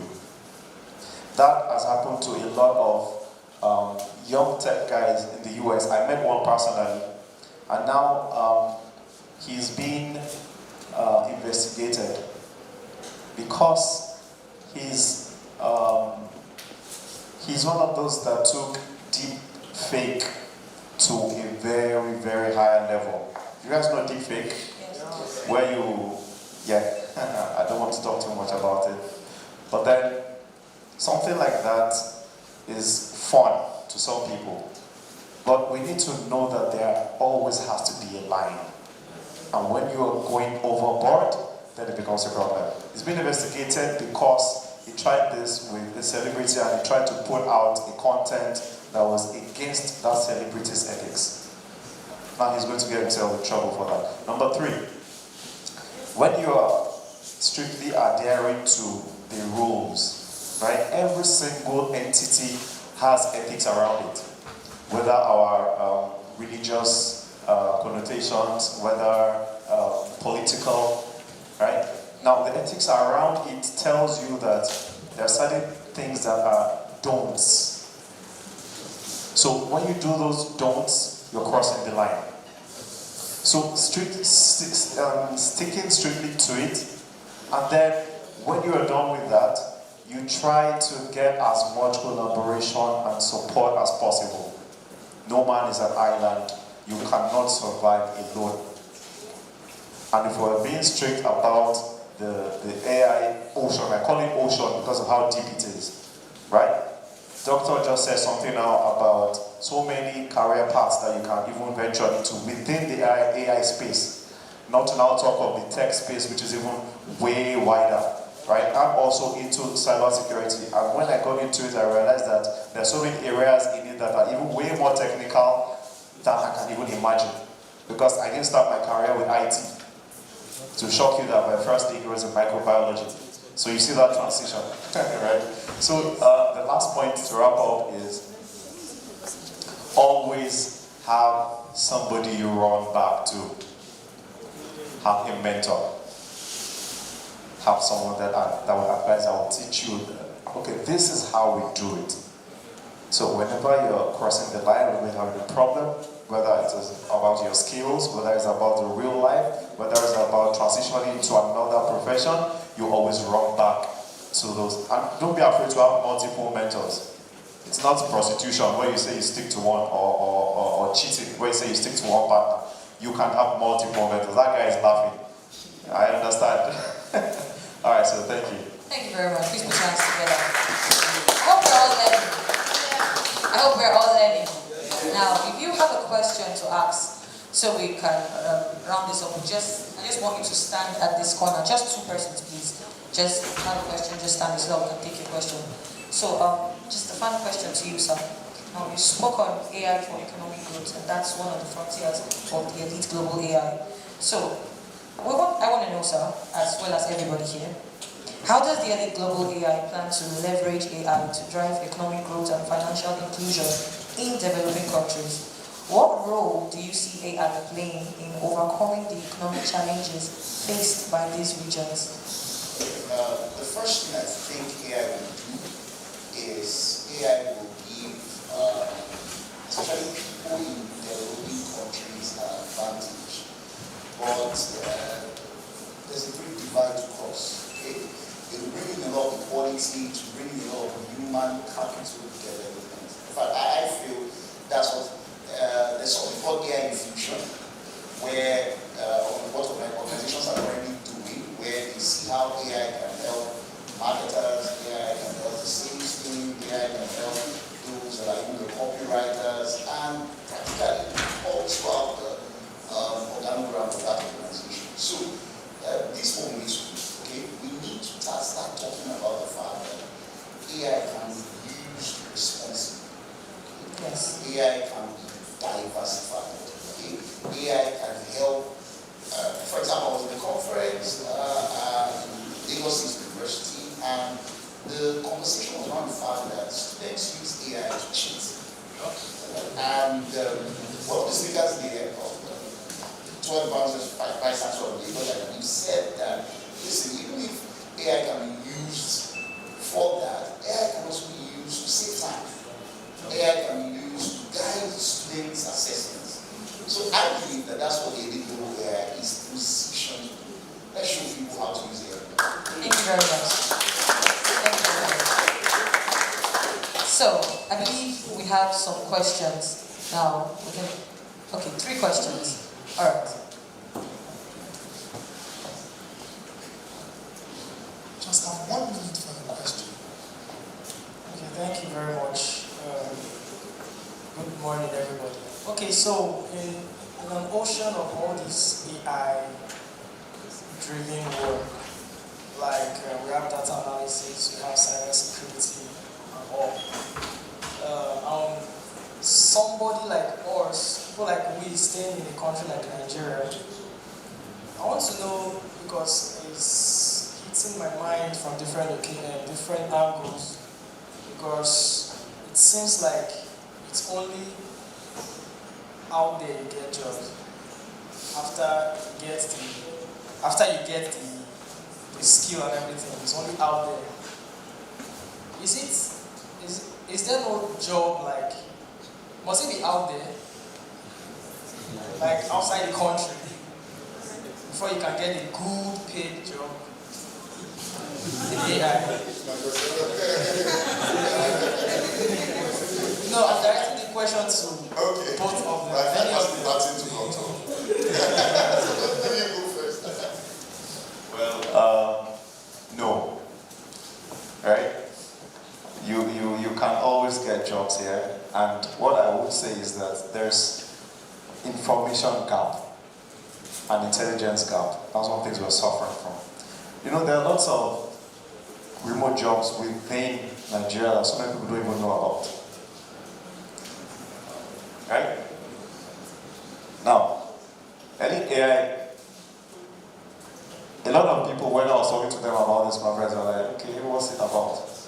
Even after sending, you know, all the flyers and everything, so many people were still confused, like, I've never heard of it. So information doesn't spread across some things, challenges that we face. So yes, there are so many of them. But because you've not been able to come across these information, you might think that they don't have. You know?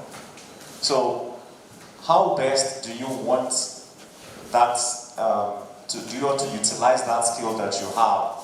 The hunger in you would push you to actually find that job. Trust me, if you do that work, do that research, it will come. I did that and it worked for me.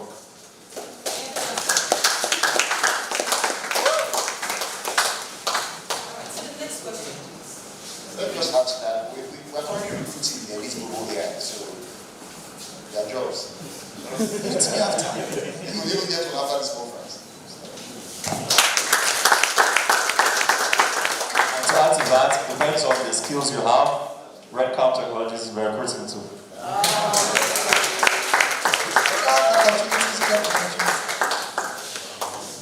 Thank you very much for organizing this conference. It's really mind opener for me.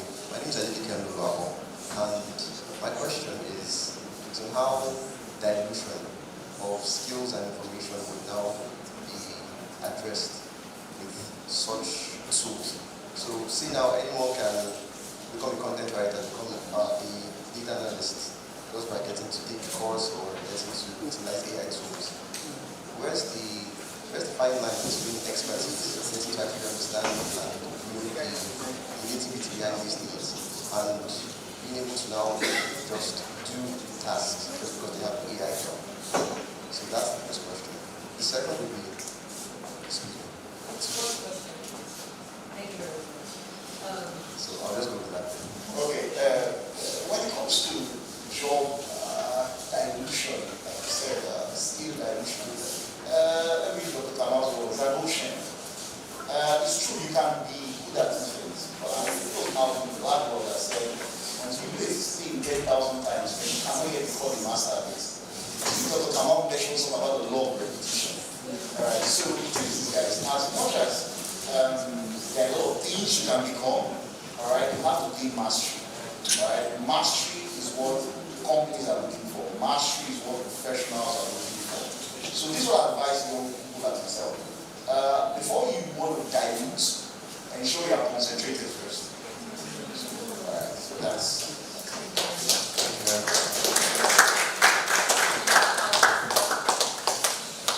Good afternoon, everyone. Good afternoon, sirs. Thank you very much, Dr. Kamal. Thank you very much, Dr. Wapo. I hope I got that right. This has been an amazing experience. Okay, so I have a question. It's one I've had for quite a while. It's about the whole idea of AI being bias-free. So, with every new technology that comes out, we always have foreigners, the people that are leading the charge. And currently, in the AI space, it's looking like OpenAI, Gemini are currently taking that position. And most other AI platforms are usually built on these foundational LLM models.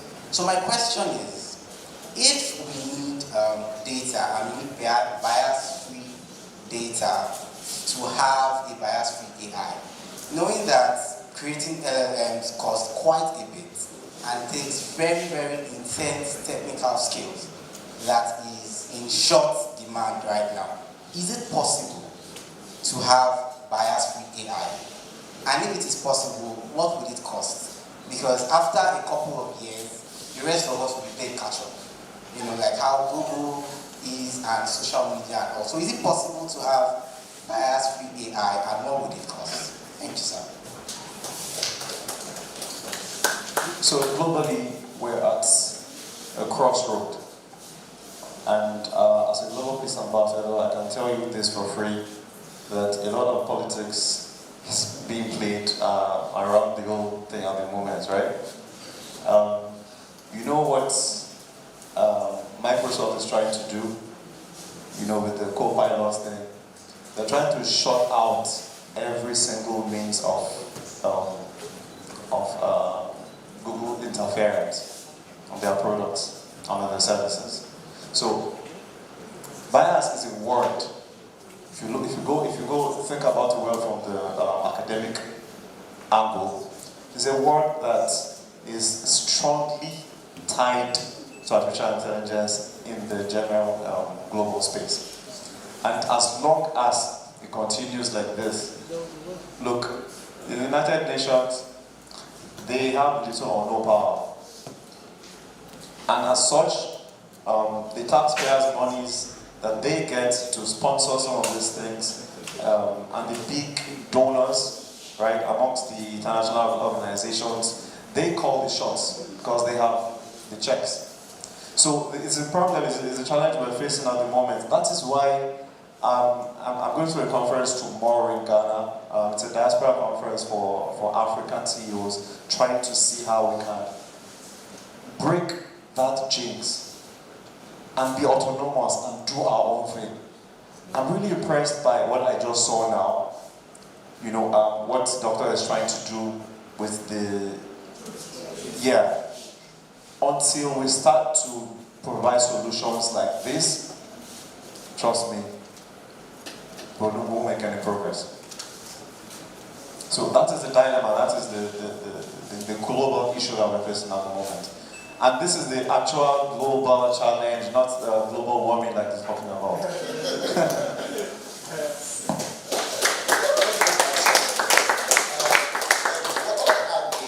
This is an ongoing conversation.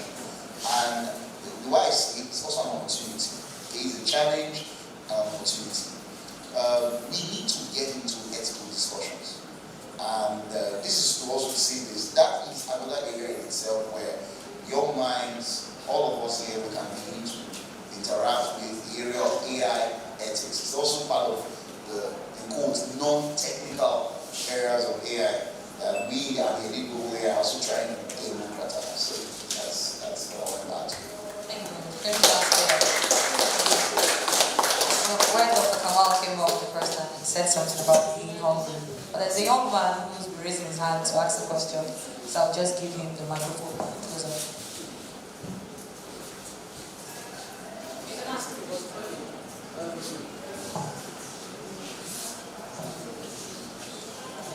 Couple of questions, but so they say one question. Now, thank you, Dr. Wapol, thank you, Dr. Kamal. AI in cybersecurity, because I'm getting into cybersecurity, so I want to ask about. Now, from the things I've seen in recent times, AI is getting increasingly involved in cybersecurity, both offensive and defensive work, basically. But what I want to ask is, what are the potential risks of investing too heavily on AI security? Just like, for instance, we understand that cybersecurity, for instance, about the statistics says 80 to 90% of cyber attacks have because of humans, right? If we, humans are also the ones actually bringing up the AI solutions as it were. So if we focus so much on AI, AI security, what could be the risks that would actually come out of it? How do you know? I don't fully get it. Okay, let me try. Now, what are the potential risks in relying too heavily on AI for cybersecurity solutions? I don't know if you get that. What are the risks if we rely too much on AI security? Okay, so basically, if I get you right, you feel that there are risks. Yes, I believe that there will be risks, especially, let's say for instance, there was a time where I was reading, and I think I was reading about Gemini, and then they were talking about Gemini being more intuitive as well. In that sense, we know that in what? Yes, session, right? In a way, I think we'll get to a point where AI will become even more intelligent than it is today, right? So if AI gets that intelligent as well, would there not be risks as to AI developing its own abilities of things, in doing things? No. But to address this properly, I would say, are there no risks at the moment from the conventional ways of doing things? Yes. Conventional security measures There are risks. So it's not an isolated issue, and it's not something that we can change. Right? The risk will always come. What we're going to do, what we're going to achieve by using the AI technology for cybersecurity, what we're going to achieve there is we would always, how do I put it? What will always be a step ahead of cybercrime perpetrators, because as fast as they run with their tools, we will always be catching up with them. So, but if you say because of this, you now want to bring in that bias and say, well, this might, what you're going to do is you're going to be adding double trouble, rather than creating a solution that will always catch up with that trouble as it progresses, because it will always continue, to be honest with ourselves. Yeah.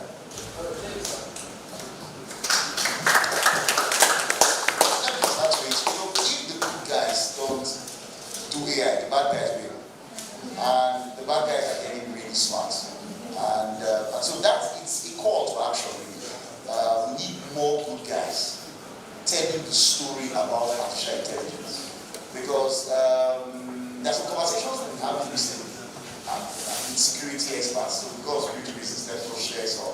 But the fear is the bad guys are doing very well. There's this talk about China and America. I don't go into the geopolitical side of it because of the intricacies there. But the fact is, guys, we need to do more with AI, especially for the cybersecurity level.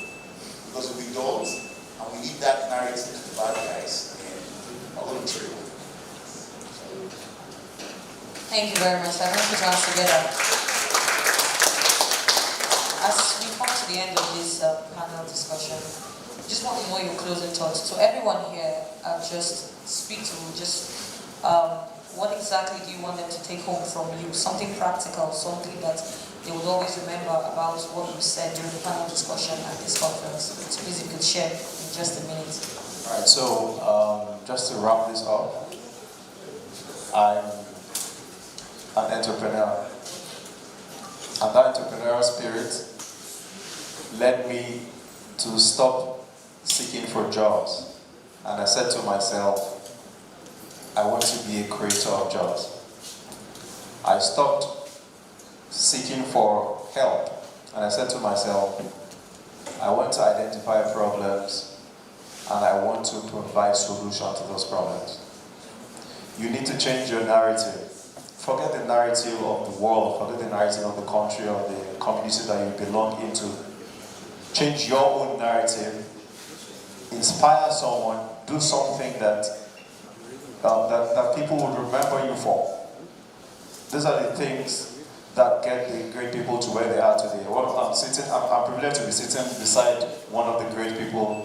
And you guys, some of you might not value me now, but I heard so many things that they are saying today, and I'm like, we need to have extensive conversations. So what would be a takeaway for you guys today is, go home today, sit down, ponder over everything you've heard today, and let that inner spirit guide you. Ask yourself, what problems are within my community that I can provide a solution to? From the day you identify that, everybody will start running to that solution. And the minute they get the solution from you, it becomes your profession. I'll put your hands together for that. It's amazing. So if I can't just words right on my mouth, guys, politicians don't change countries. Entrepreneurship. The America we all want to go to today is because of entrepreneurs. Like Carnegie, Ford, all the big names you know, right? So guys, if we are going to change the narrative of Nigeria, we're going to change the narrative of Africa, Africans all over the world, it has to be us telling the story. Okay? So this is what I'm telling you, tell us. Okay? You have the power to tell your own story. You have the power to create the change you want to see. You have the power to become that change. All the speakers, it was the commissioner that spoke about YouTube being the biggest I'll tell you a secret. When I started AI, I learned from YouTube. I learned from YouTube. That was my initial access point. I started using YouTube. Right? And I'm still on YouTube, right? So, guys, you can become what you want to become. Just go for it. Standing ovation and a round of applause. Let's show our appreciation to the speakers for enlightening us, for teaching us, for giving us clarity on main questions in artificial intelligence, how to harness and utilize. Please keep clapping for them.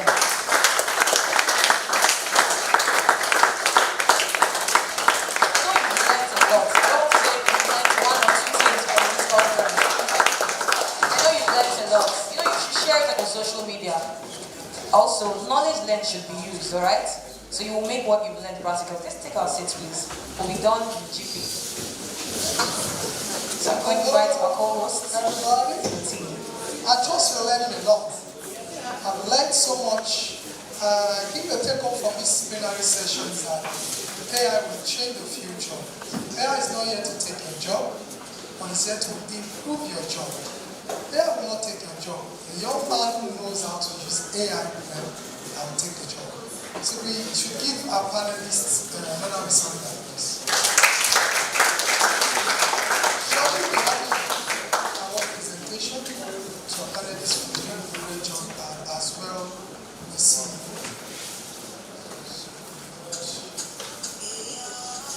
So while that is on, we're having a networking session downstairs. I'm aware that visiting have questions to ask our panelists. Due to time factor, we are not entertaining them. I just confirm that our guests are ready available for a few minutes to take your questions, exchange contacts, and the rest. So let's go now into the presentation.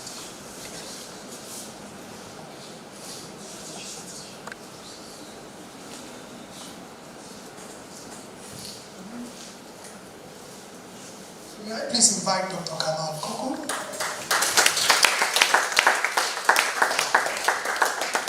And as well invite the convener to present the award to him.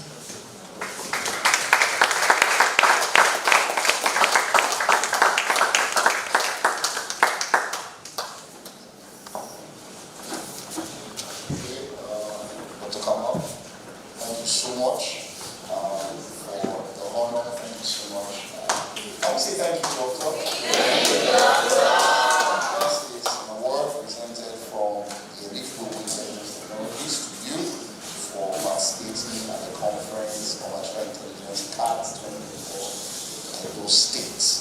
Right?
We want you to return your honor back to us.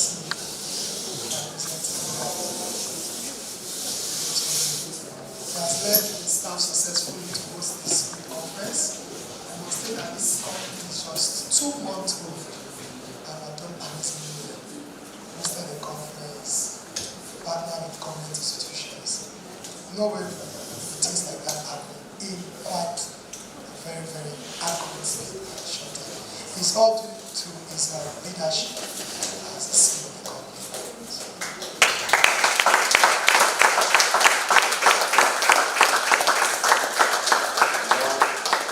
Like they always say, one good turn deserves another. I was hoping I'd get the opportunity to do this, but thank God I do. I'm really shocked that this is just 2 months, like you said. This feels like something you've been doing for 20 years. And this just shows if you can achieve this in 2 months, who knows what you can achieve. I will say congratulations to you once again, Doctor, and also congratulations on the recent doctorate. And I also, pray that you get more of that to show to everyone that, yes, if you can do it, they can do it too. Congratulations.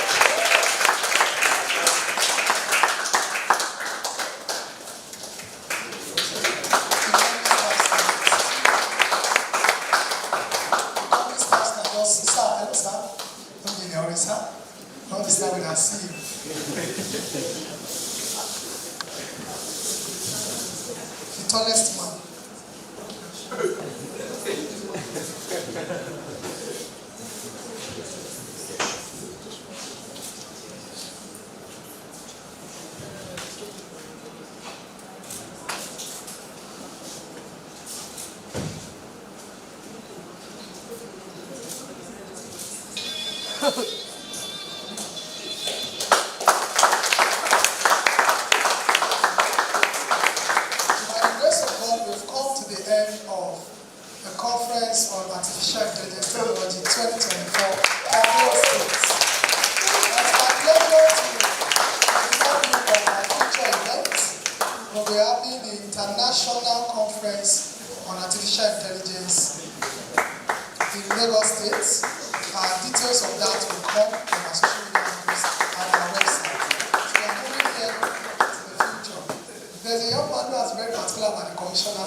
I need to see my card.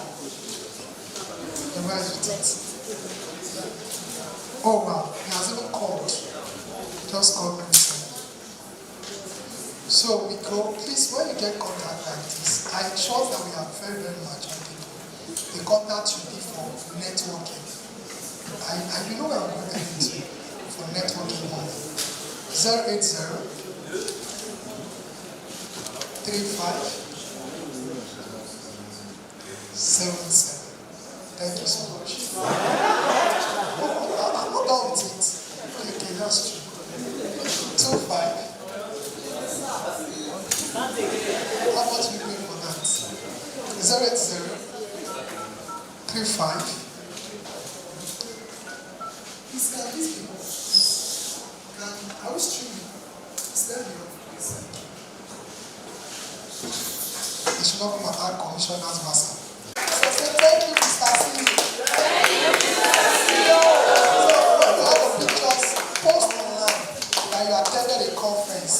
Update on LinkedIn, update on social media. Let people know that you have built your profile, you have stepped up in YouTube. So you also be getting the certificate downstairs. Now, what is a conference without pictures? We also need you to take good pictures with the certificate. So I would crave for your indulgence, your cooperation as we do this moving forward. Thank you so much, and God bless you. So allow our guests to go down first, and we'll follow suit.